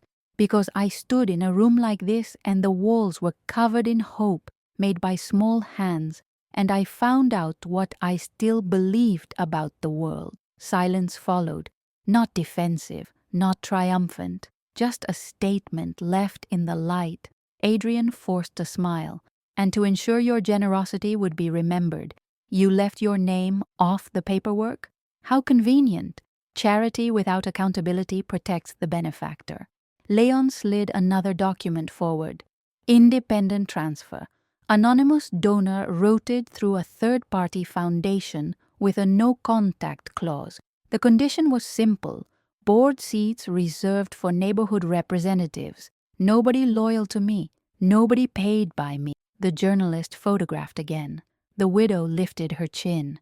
"I remember that clause," she said softly. "I was one of the people who got a seat. I voted against buying new chairs and chose primer for the walls. Not glamorous. Necessary." Adrian exhaled sharply. "Anyone can fake paper." "Then talk to the people," Clara said. "Ask them what changed." The violinist spoke from the second row. "We started hearing music from the basement on Saturdays again. Not just children scraping strings, songs, progress. Parents who had stopped smiling stayed a few minutes longer at pickup. A teacher added, 'We asked for a city match. Got it. New lamps, better brushes. The mural outside survived a winter without flaking.'" Adrian looked at Clara with something cruel trying to be convincing. "And you? Where were you in all this? Warm in a boardroom writing mission statements?" Clara didn't answer with heat. "I was at my aunt's sink," she said, "washing brushes until the water ran clear." Something in the room shifted at the past tense. The kind-eyed greeter closed his eyes. A quiet amen that didn't need a voice. Adrian pressed on. "Let's pretend this single case holds. What about the others? The violinist's rent, the widow's studio repairs, the microgrants that appear and vanish like ghosts? How many of these were strategic moves to weaken your rivals and place yourself as king of mercy?" Leon didn't look at him when he answered. He looked at Clara. "Open the next folder." She did. Inside were letters, real ones with smudged ink and folded lines. Some were thank yous from people who never learned to write like lawyers. One was from a teenager who had used the stipend to rebuild a broken frame business into a small Saturday job that paid for college forms. Another was a receipt for lumber signed by a man who had never thought he'd own anything without owing someone for the privilege. The journalist spoke gently. "Mr. Romano, you understand why people are wary. Men with power often arrive with stories and leave with photographs. If this is different, prove the difference." Leon nodded. "I can prove structure. I've set it up so I can't take credit, can't take money back, can't appoint cronies to the board. I can prove restraint. I've never put my name on a wall, but I can't prove my heart to people who need a villain. They'll say this is all calculation." "Is it?" Adrian asked, too fast. "It was," Leon said, surprising them. "At first, I thought paying debt would buy silence where I needed it. I thought kindness could be used like a tool." He exhaled. "It didn't work. The rooms pushed back. People asked for things that had nothing to do with my calculus. They asked me to leave when I tried to steer. They were right." He turned his palms up, a gesture that read less as surrender and more as consent to truth. If this trust survives, it will be because it became bigger than me. The greeter spoke quietly from the doorway. That is how things live. Adrian took a step closer, sensing the ground he stood on was softening. Then explain your interest in her, he said, tipping his head at Clara. Is she another symbol? Another room to stand in while pretending you don't cast a shadow? Clara didn't wait for Leon. I'm not a room, she said. I'm a door, and doors are measured by where they lead. She faced the neighbors, not the board. If you ever see this trust becoming a brand, not bread, take it from me. The charter says you can. If you see security misused, write it down. We will fire them and publish the reason. If you hear my name more than the names of the women carrying these spaces, tell me to sit down. I will. The journalist lifted her eyes from the page, a flicker of respect changing the angle of her pen. Adrian reached for one last lever. And the South Docks letter? He asked. The dying woman who wrote to you. How poetic, how perfectly packaged. Convenient that she cannot confirm any of this. Leon's voice, when it came, was quieter than before. Her name was Margaret Hayes. He looked at Clara only briefly, then back at the room. The letter isn't a shield, it's a witness. He nodded to the journalist. You can read it, but I ask you not to print it. Not everything good needs to be turned into a headline. The journalist held out her hand. Leon gave her the letter. She read silently for a long time. When she looked up, her eyes were clearer and older. I won't quote it, she said, but I'll say this. If it's a performance, it's the only one I've ever seen that asked to keep its best lines off stage. Adrian felt the room tilting away from him. You're all being charmed, he snapped. He is what he is. The widow stood. And what are we? She asked. Are we always the ones to be used in your arguments? We are not your props. We are the reason for the argument. He faltered. His attorney placed a hand near his elbow without touching it, a wordless suggestion to end the scene before it worsened. The greeter moved to the front. We've heard enough speeches, he said. Now we ask for commitments. He pointed at Leon. Will you place the trust charter in a public registry with community veto power on expansion? Yes, Leon said. He pointed at Clara. Will you host open meetings every quarter with published minutes and a line item for what didn't go as planned? Yes, she said. He looked at the board members who had arrived with Adrian. Will you stop pretending the only real rooms in this city are the ones with window views? They exchanged a glance, then nodded reluctantly. We will try, one said. And though it sounded like a small promise, it was the largest one he had made in years. The journalist closed her notebook, but did not put it away. One last question, she said. Mr. Romano, if Miss Hayes asks you to step back, truly step back, will you? Leon didn't look at Clara when he answered. Yes, even if it costs you influence? Especially then. Something settled in the room, an invisible chair placed where it had been missing. Adrian watched it happen and felt a truth he had avoided rise without mercy. Regret does not rewrite history. It only names it. He looked at Clara and, for the first time, appeared more human than bitter. Be careful, he said quietly. This city eats its saints. Clara met his gaze. Then we won't build saints, we'll build tables. He almost smiled. Almost. Then he turned and left, the attorney 2 steps behind, the board members dissolving into the late afternoon, like men returning to rooms that no longer fit. People lingered. The violinist played a few notes that sounded like a thank you. The children, finally released from their lessons, ran past, trailed by laughter and the particular gravity of small shoes on old floors. The greeter shook Leon's hand in a way that wasn't endorsement but wasn't suspicion either. It was something more valuable, permission to keep proving. When the room had thinned, Clara and Leon sat on the edge of the low stage. The light had turned honey soft, making everything look forgiven. You didn't defend yourself, Clara said. Not really.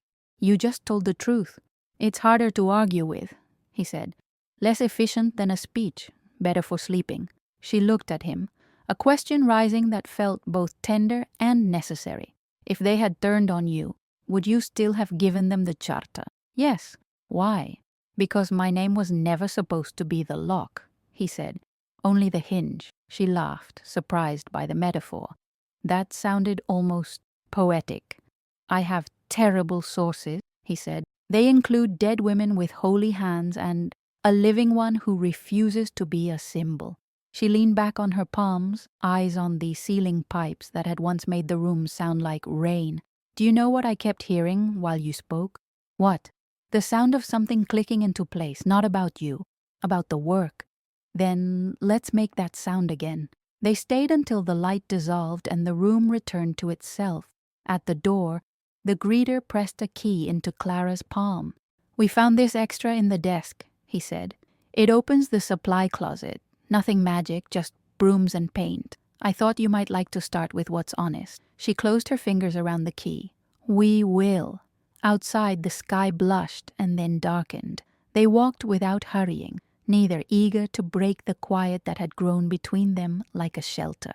Her phone buzzed. A message from the journalist. I'll write a piece on process, not praise. It will make fewer clicks. It will help more.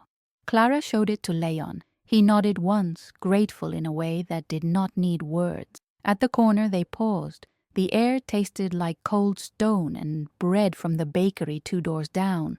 The world felt possible. He spoke first. Tomorrow we begin the registry filing. Tomorrow, she agreed. And the 3 pilot programs. I want to start with the mobile studio in the square. I want children to see an easel roll toward them like a small miracle with wheels. Done, he said. They looked at each other as if they had both reached the same unspoken conclusion. Building something true is another form of confession. A car slowed near the curb. For a breath, old instincts tightened Leon's jaw. He relaxed when the window rolled down and the widow leaned across the seat. I made extra soup, she called. If you turn down food after a day like this, I will consider it a personal insult against every woman who kept a stovetop lit for a city that forgets to eat when it works. Leon smiled, the kind that reached the eyes. We wouldn't dare. They ate at a small table that had known more elbows than flowers. The soup tasted like time and patience. No one asked for a photo. No one raised a voice. A boy wandered in with a trumpet case and left with a loaf of bread and a borrowed scarf. When they stood to go, the widow pressed 2 containers into their hands. For tomorrow, she said. Good work needs leftovers. On the sidewalk, Clara tucked the container into her bag and looked at Leon with the kind of gaze that had learned not to hurry. You said sunlight grows the right things. It does. Then tomorrow we need more windows and a door that doesn't stick. I'll bring a carpenter. I'll bring names. They parted at the corner. As Clara climbed her stairs, she felt the day settle inside her like a steady flame. She placed the key from the greeter next to Margaret's photograph and touched the frame. For the first time in years, she didn't ask the past for permission to feel hopeful. Down on the street, Leon paused beneath a street lamp. He checked the time, not out of habit, but to mark the hour. Later, when doubt tried to return, he'd remind himself, this was the day we chose light in front of witnesses. If you've ever watched a rumor lose its teeth under the weight of truth told in the right room, you know the triumph isn't loud. It's the sound a door makes when it finally opens. Tell us the moment that felt like that in your life. And if this story is building something honest in you, add your voice below and help us reach the first 100 hearts who still believe that transparency is not a weakness. It's the beginning of trust. Night gathered. The city breathed. And somewhere not far away, a new obstacle took its first careful step toward them, patient and dressed in courtesy, waiting for its turn to be unmasked. The party would stop again soon, but not for the same reason. The newly restored community center didn't look grand. It looked honest. Sunlight fell through the fresh panes like soft blessings. gilding flecks of paint still drying on the trim. The scent inside was a mixture of clean wood, soap, and a sweetness that came from paper and crayon. On the front step, a hand-painted sign welcomed neighbors and strangers with the same simple promise: open hours, open tables, open hearts. Clara arrived early with a thermos and a checklist. She moved from room to room, smoothing edges, taping schedules, placing clean jars of brushes beside stacks of paper. She paused in the small gallery hall. The wall that had once been cracked and damp now carried a line of frames, each holding a drawing or photograph from folks who never imagined their work would hang anywhere but a refrigerator. A girl had sketched her mother's hands holding a comb. A boy had drawn the river like a patient animal. Someone had photographed two elderly men fixing a bench, their quiet strength brighter than any skyline. Clara stood there, breathing it in, and felt the shape of her calling settle firmly inside her chest. This wasn't spectacle. It was life. "Looks like a blessing found a roof," said a familiar voice behind her. She turned and found the greeter from the church, wearing a fresh shirt and the same patient smile. He held a small toolbox and a bag of nails. "We're in good shape," she said. "But blessings like shelves." He chuckled. "Blessings like coffee more." Kitchen's to your right," she said, grinning. "First pot is yours." By noon, the rooms filled with a hum only the living can make. Parents wandering slowly as if they were in a museum for the first time. Children darting between easels. Two teenagers arguing about which portrait looked more like the violinist. The widow from the upstairs studio guided three girls through the art of stretching canvas tight. The journalist slipped in with a small camera and a smaller notebook, nodding hello, asking nothing yet. Leon arrived without entourage and without a shadow. He wore a simple shirt, sleeves rolled, as if he'd come to help carry tables. He stopped in the gallery and stood before a photograph of the cracked sink they had replaced, taken the day before demolition. The caption, written in a round hand, read, "What was broken taught us to wash carefully." He didn't touch the frame. He bowed his head by a breath, then moved on. "Did you sleep?" Clara asked, slipping up beside him. "A little," he said. "You?" "Enough to call it grace." They smiled and walked the rooms together, a pair without ceremony. He asked questions that didn't lead the answers. She introduced him without adornment. If anyone stared too long at his name, the room itself corrected them. Here, titles came second. Near the door, a folding table held the agenda for the afternoon.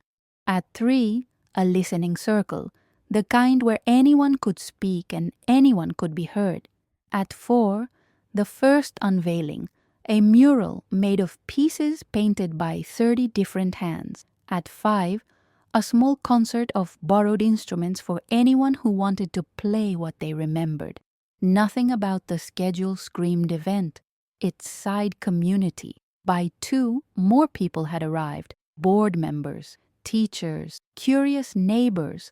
And then, like a draft that makes you turn before you know why, came Adrian. He wore a suit less bright than the one he had used to conquer rooms, and his expression was that of a man still looking for a place to stand. With him walked the same 2 board members and no attorney. The journalist lifted her eyes and gave him no more attention than she gave the widow's bag of nails. Adrian paused at the threshold, taking everything in, the jars of brushes, the crooked shelf now leveled, the small calendar of workshops pinned with clothespins. A boy ran past with a trumpet case and nearly clipped his knee. Adrian caught himself, then stepped aside. Clara met him halfway, not eagerly, not coldly, simply as someone who had decided to live at room temperature.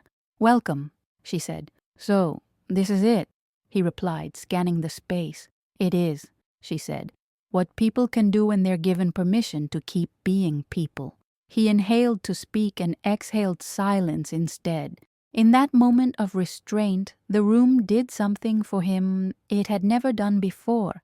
It refused to be his mirror, and so it became a window. The listening circle began with chairs pulled into an imperfect ring.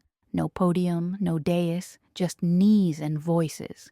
The greeter opened with a short prayer that sounded like gratitude in work clothes. The widow spoke next, hands folded on her lap, about how paint refuses to lie if you listen to it.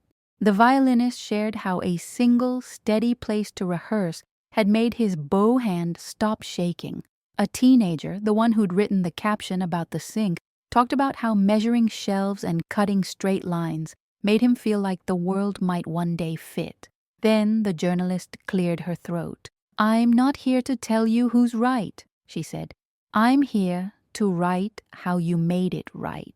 If you ever see this turning into a stage where you become the audience, you call me, and I will show up with more notebooks than patience." Laughter warmed the room. Adrian shifted in his chair, fingers steepled as if holding a counter-argument that wouldn't steady itself. He looked at Leon across the circle, and for once his eyes didn't throw sparks. They asked a question. When it was his turn, he stood, not for height, but out of habit. "What I said in the other room," he began, meaning the church basement. "I said it like a man who thought the world revolved around the rooms he knew. I won't pretend I'm not wary of what power can buy or what guilt can polish, but I also won't pretend I don't see this." He gestured around, the shelves, the jars, the small miracles already learning to be ordinary. "So I'll say this instead. Don't let anyone call this charity. Charity condescends from a height. This is repair." He sat. No one applauded. The circle nodded like a tide. The unveiling was simple. 30 small panels arranged into a single mural, blue for river, green for small parks where children invent rules, yellow for lights that stay on because a neighbor remembers to pay the bill. In the lower corner, a little square of gray, the cracked sink, honored, not erased. Above it, a line that a shy girl had insisted must be included. "Scars make the clean water sweeter." The room hushed itself. Leon stepped back to let the children crowd forward. He didn't touch the cloth. A boy tugged it and looked back at him, as if to ask permission to finish. Leon nodded once. The cloth fell. For a moment, nothing happened. Then everything did, but softly. Hands reached for hands. Eyes found eyes. The journalist wiped one of hers with the base of her thumb and kept writing. At the edge of the crowd, a man in a dark jacket lingered longer than a casual visitor. He had the posture of somebody who knew how to leave quickly.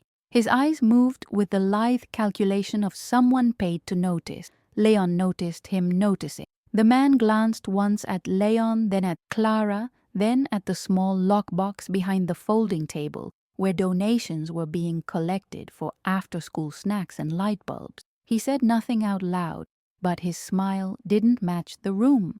Leon touched Clara's elbow, a small pressure like a note placed on a piano, gently. "Back table," he said quietly. She followed his glance, and her breath took a careful step. "Do you know him?" "No," Leon said, "but he knows me, or thinks he does."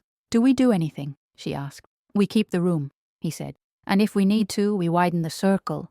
They moved without alarms. Clara asked the widow to shift the lockbox to the storage room for a moment, to make space for more small bills. The widow did so with a nod that suggested she knew more of the world than the world credited her for.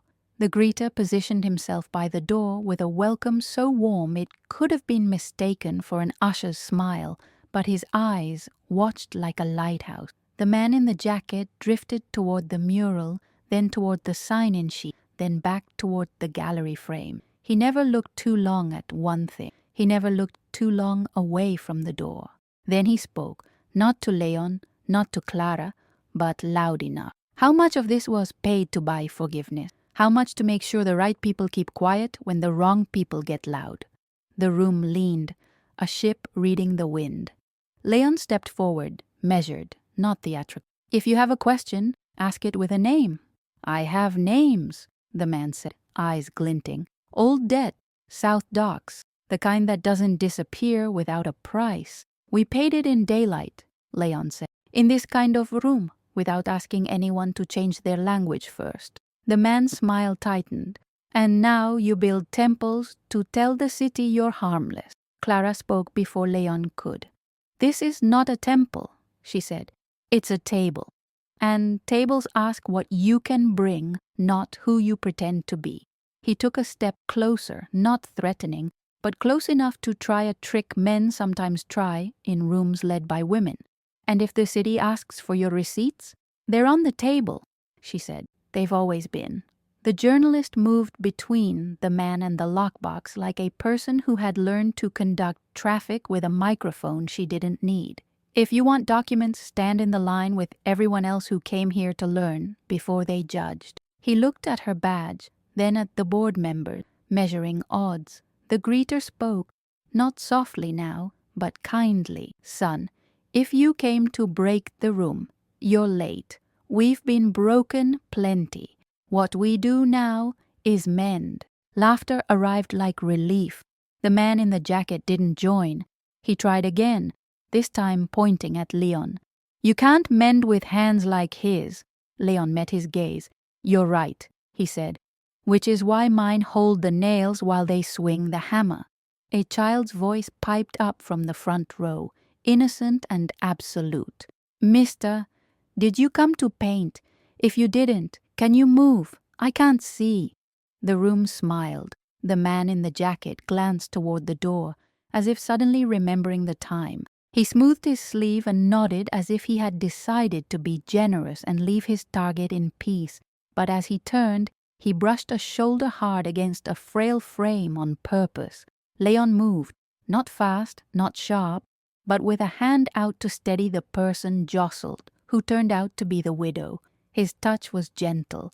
The greeter's eyes narrowed, not at the contact but at the intent that had caused it. Careful, Leon said, not to warn the man but to warn the room against tipping. It didn't. Clara approached the widow. Are you all right? Fine, dear, the widow said, gathering her balance.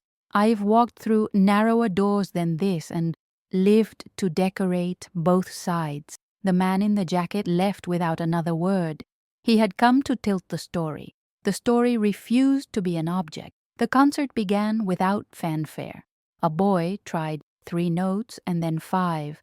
A girl held a borrowed violin like a fragile bird, then coaxed it into singing. The greeter took a seat.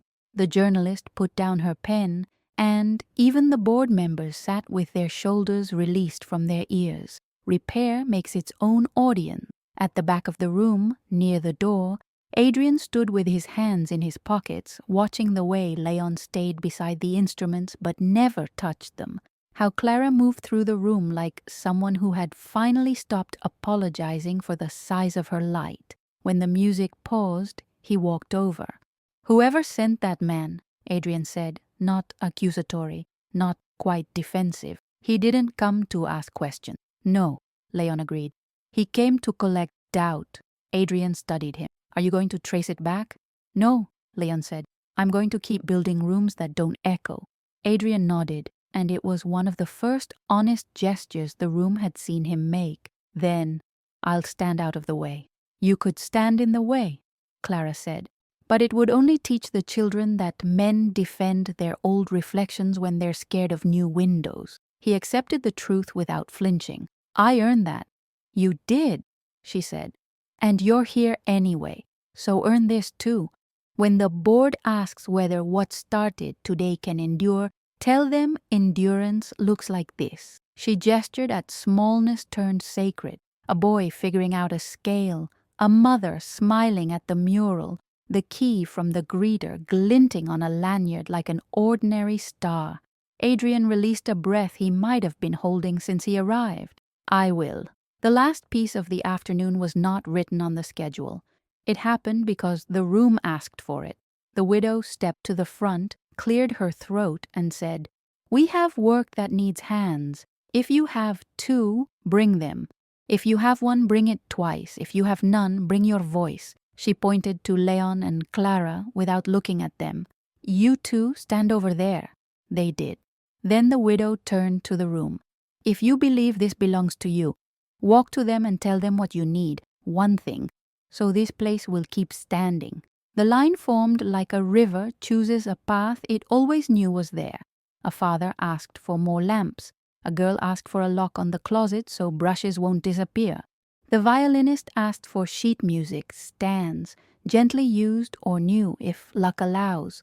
A teacher asked for folding chairs that didn't bite the backs of legs. A teen asked for a wall where he could paint what he wishes someone had told him when he was 9.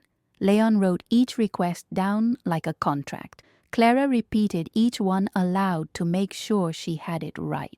The journalist recorded the list with a promise to publish a call. No sponsor banners, just needs. When the line ended, the widow raised her hand. One more thing, she said. This room has been saved by names that don't need to be on plaques, but it is also kept alive by names that should be said out loud sometime. Today, I'm saying Margaret. Silence fell like a shawl. Clara closed her eyes. Leon did not move his hands. If he had, he might have trembled. Now, the widow said softly, take these rooms with you when you leave and bring them back in your pockets when you return. The crowd dispersed slowly, the way one leaves a place that has offered more than expected. The light began to angle toward evening. The greeter swept, a rhythm as holy as any hymn. The journalist waited, then approached. I'll write the story of a room that refused to be bought by fear, she said. Not because fear didn't come, but because it was fed until it left full of something else. Thank you, Clara said. Don't thank me, the journalist replied. Give me meeting minutes. Leon laughed, a real, unguarded sound. We'll give you minutes and receipts and names of the women who told us not yet when we tried to rush. The journalist nodded, satisfied, and slipped out. They were nearly alone when the greeter appeared with 2 envelopes. A little starter for the requests, he said. Donations from the parents. And this one, the widow's students collected coins in a jar labeled light bulbs. Coins weigh more than bills. That's how you know they're serious. Leon took the envelopes as if they were heavier than they looked. We'll match whatever they raised, quietly.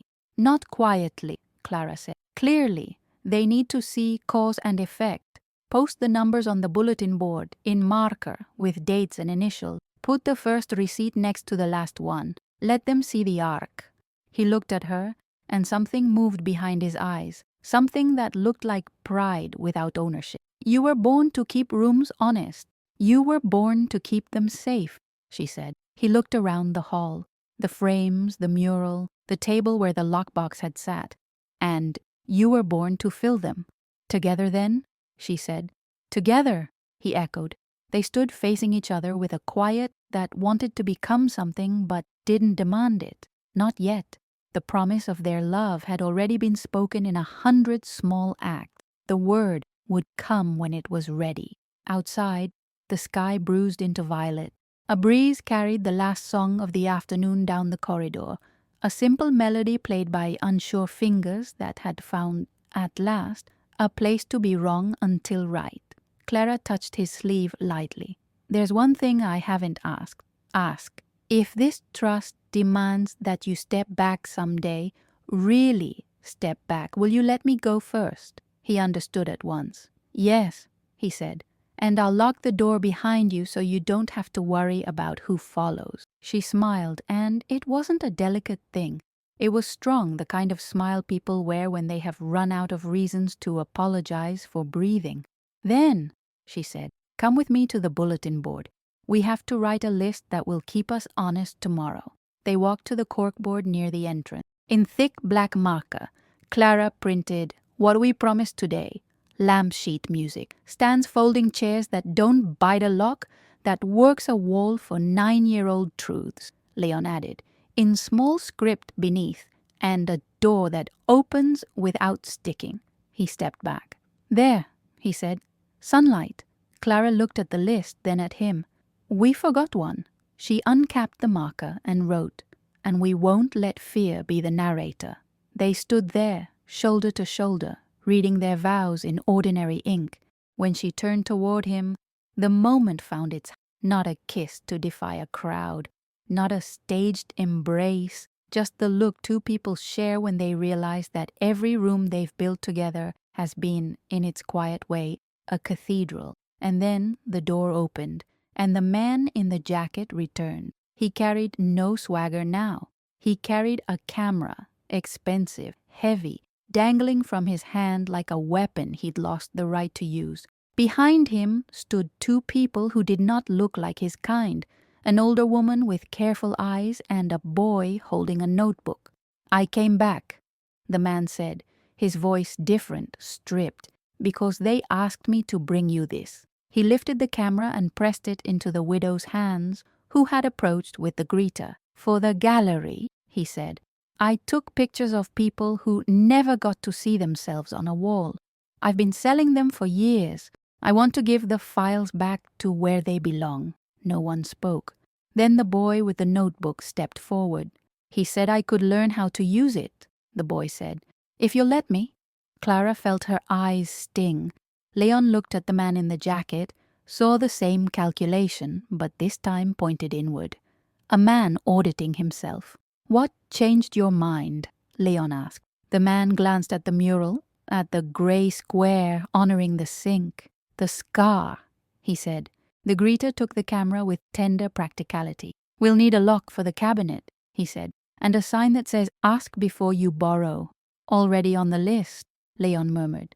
Clara met the man's gaze. "Thank you." He tried to nod, found it hard, then left. Not quickly, not yet proud, but lighter. The room breathed again.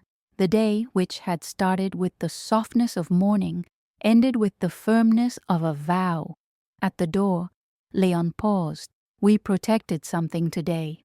Clara shook her head gently. "No, we revealed it." He considered that, smiled, and offered his arm. She took it, not as a prize, not as a shield, but as a partnership. If you've ever watched a room choose truth over spectacle and seen love steady itself in the open, where anyone could test it, you know the kind of peace that follows. Tell us what part of this day you would have joined, hanging frames, tuning strings, or writing the list, and help us reach the first 100 hearts who believe that redemption looks like people staying when it's time to stay. They stepped out into the evening. Tomorrow would be busy with receipts and lumber and chairs that don't bite, but tonight belonged to a quiet victory, to a mural that caught the last light, to a door that no longer stuck. And somewhere beyond the block, the future waited like a window already open. Morning arrived carrying the gold of a long-promised harvest.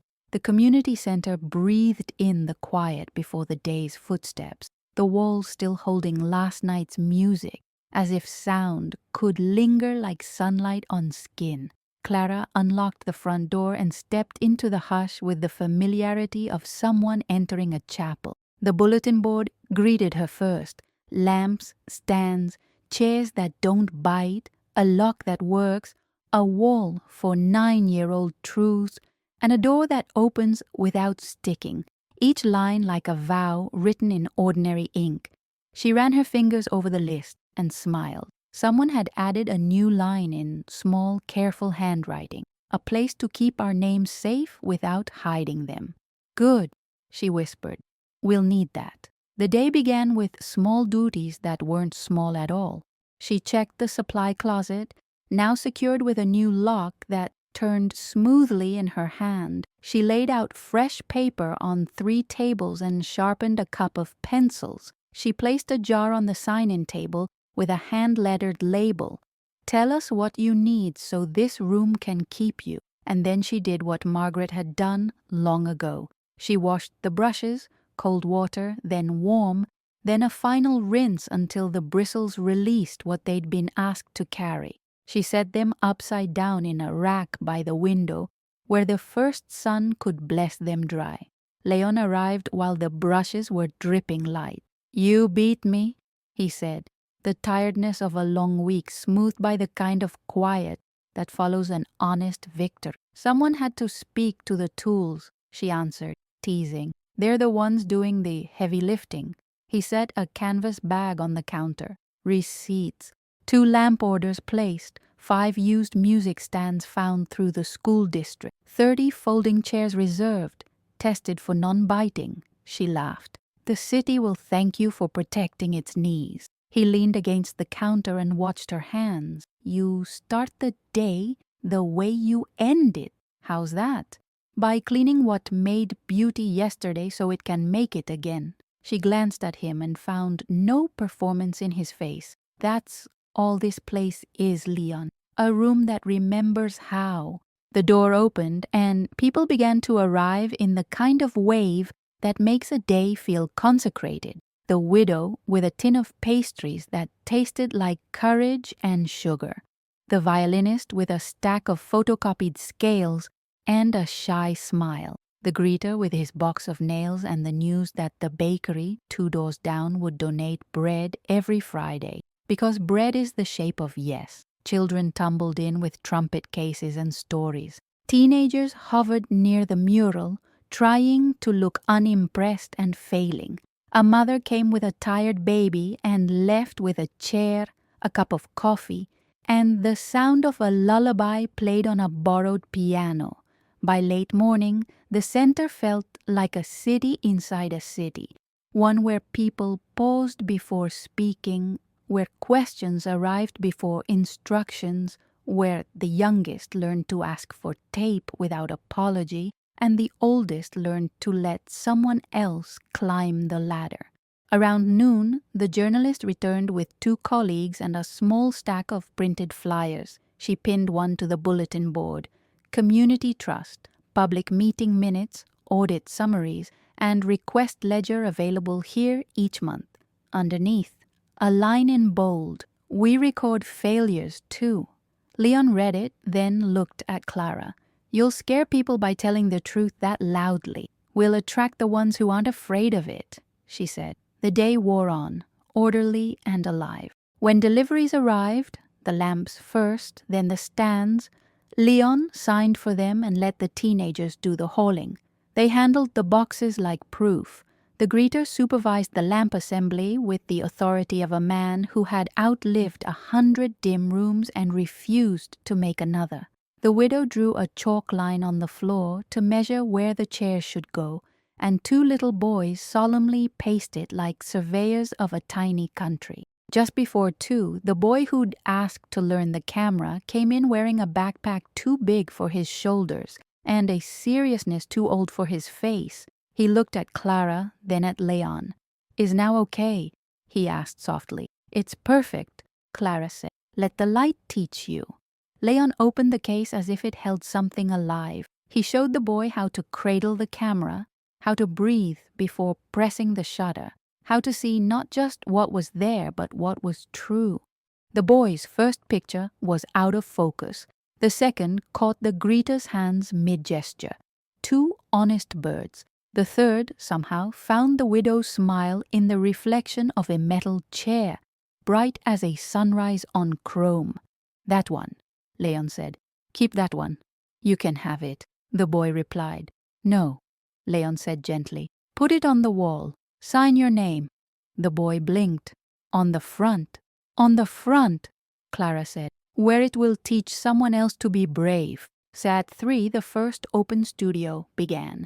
Tables filled with neighbors who hadn't drawn since childhood and children who hadn't yet learned to stop. A father painted a traffic light and colored all 3 circles green. A teenage girl drew 2 doors, one closed, one open, and shaded the light pouring from the second until it looked warm to the touch. A small boy sketched a pair of shoes and titled it The Ones That Didn't Run Away. Leon sat at the edge of the room, not to supervise but to witness. He answered practical questions. Yes, the outlet works. No, we don't have to keep the paper tidy while we're being brave. Yes, the chalkboard erases, even if the words were hard to say. He didn't give advice about art. He gave permission to make it. Clara moved through the room like breath, not controlling, calibrating. A straightened stack here, a soft word there, a joke that let a little pressure out of an overfull heart. When she reached the table where the camera boy sat, polishing the lens with a t-shirt hem, she stopped. "What do you see?" she asked. He pointed the lens toward the corner, toward the cracked sink photo and the square of gray in the mural that honored the scar. "I see the part that didn't leave," he said. "The part that stayed to learn." She touched his shoulder lightly. "Then teach us." He lifted the camera and took a slow, careful breath. As afternoon turned toward evening, a new crowd arrived. People who had read about the trust and wanted to test it. Donors curious about how their gifts would be accounted for. Board members who had decided to show up without speeches. Among them were faces Clara didn't expect but didn't fear.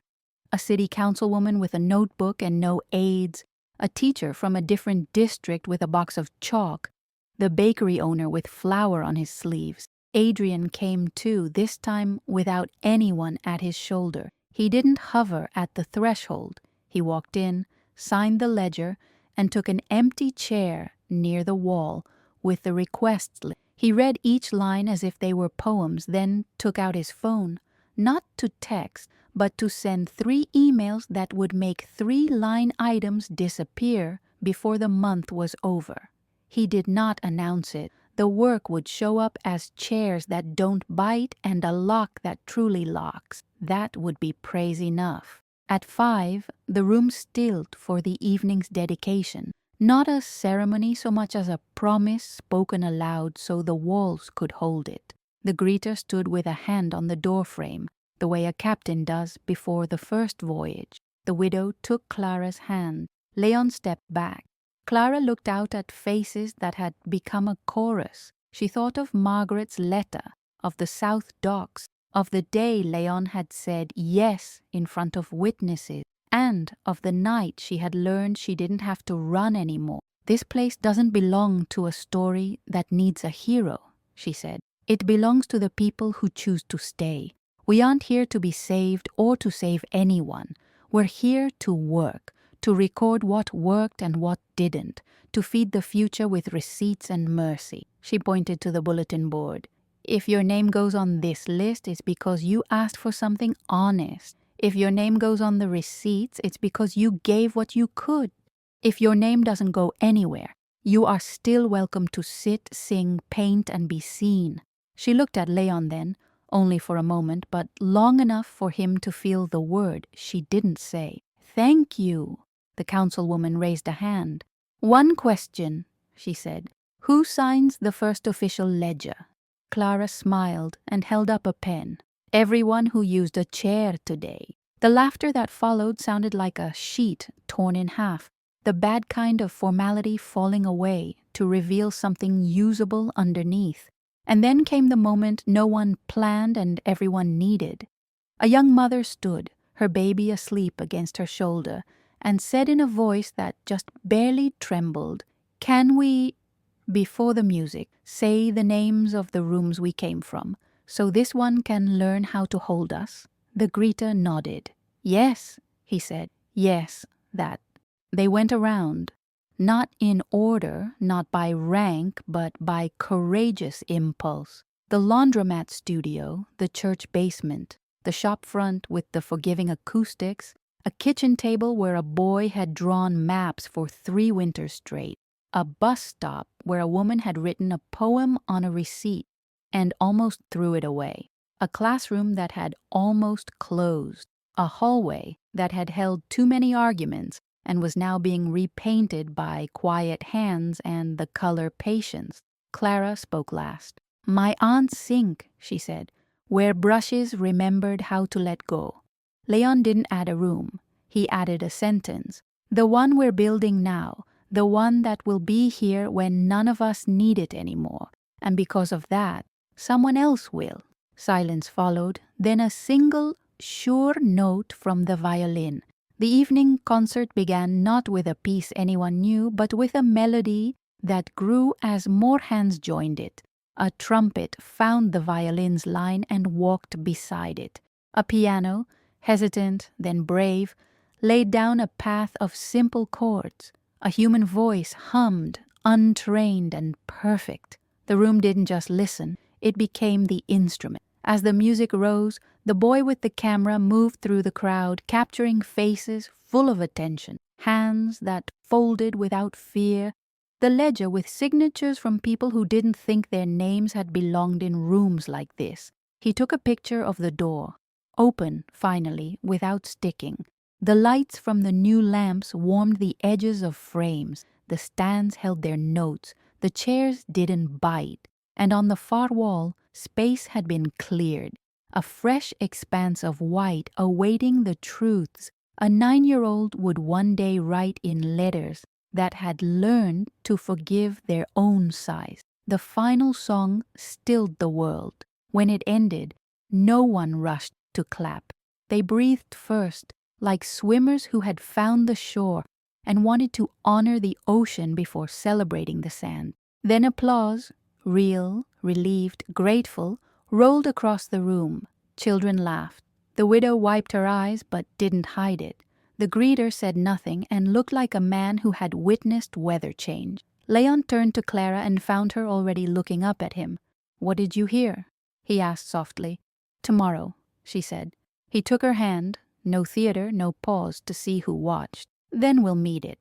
Around them, people began to gather coats and promises. The journalist lowered her camera and didn't write. Some moments she had learned survive better as memory than as copy. At the door, the councilwoman stopped Leon. "You've built a place where the city can fail safely," she said. "Don't underestimate how rare that is." "I won't," he said. "But I'll make sure it doesn't depend on me." "It already doesn't," she replied, and left a check that would buy exactly 6 more lamps and the kind of accountability that makes light feel earned. The room thinned until it was just the sounds of end of day, chairs lifted and stacked, brushes gathered, a child's forgotten scarf folded and pinned to the corkboard with a note that read, "We kept this safe because that's what we do." Clara and Leon stood by the mural, their shoulders nearly touching. Outside, evening pressed its blue against the window. Inside, the lamps made small suns that refused to go down. "This is the part in a story where people would expect a speech," he said. "This is the part where we're allowed to be quiet," she answered. He turned toward her fully, letting the world retreat to its proper size. "Clara." "Leon." He didn't rush, neither did she.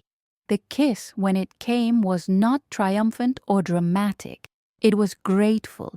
It belonged to people who had decided to love in the open, under lamps that had been earned, in a room that had been repaired. When they parted, they were still holding hands, not because they needed anchor, because they had become one for other people without noticing how it happened. "We should lock up," she said, smiling. "We should," he agreed, "but not the door in us." "Never," she said. They walked the rooms together, turning off everything but the light above the bulletin board. The list glowed like a lantern. He added one more line in tiny letters at the bottom. "Keep the music imperfect so it stays human." She laughed and tucked her head against his shoulder for a heartbeat. "Tomorrow," she repeated. "Tomorrow," he said. They stepped outside. Night didn't feel like an ending. It felt like a long breath before more work. The city stretched around them. Not tamed, not conquered, but met. The trust would file minutes. The receipts would be posted. The chairs would not bite. Children would come and paint truths large enough to frame. And long after people forgot who funded the first lamps, they would remember the feeling of being allowed to stay until they found the note that belonged to them. If you felt something open while reading this, if a room in you turned on its lamp, tell us what line you'll add to the board. Your words might be the next chair that doesn't bite, the next lock that actually locks, the next door that opens without sticking. We're building this with 100 hearts, and we'd be honored if yours were one of them. The night held. The center kept its hum. And somewhere, Beyond the easy dark, a river moved like a patient animal, carrying forward the reflection of a door that finally knew how to open.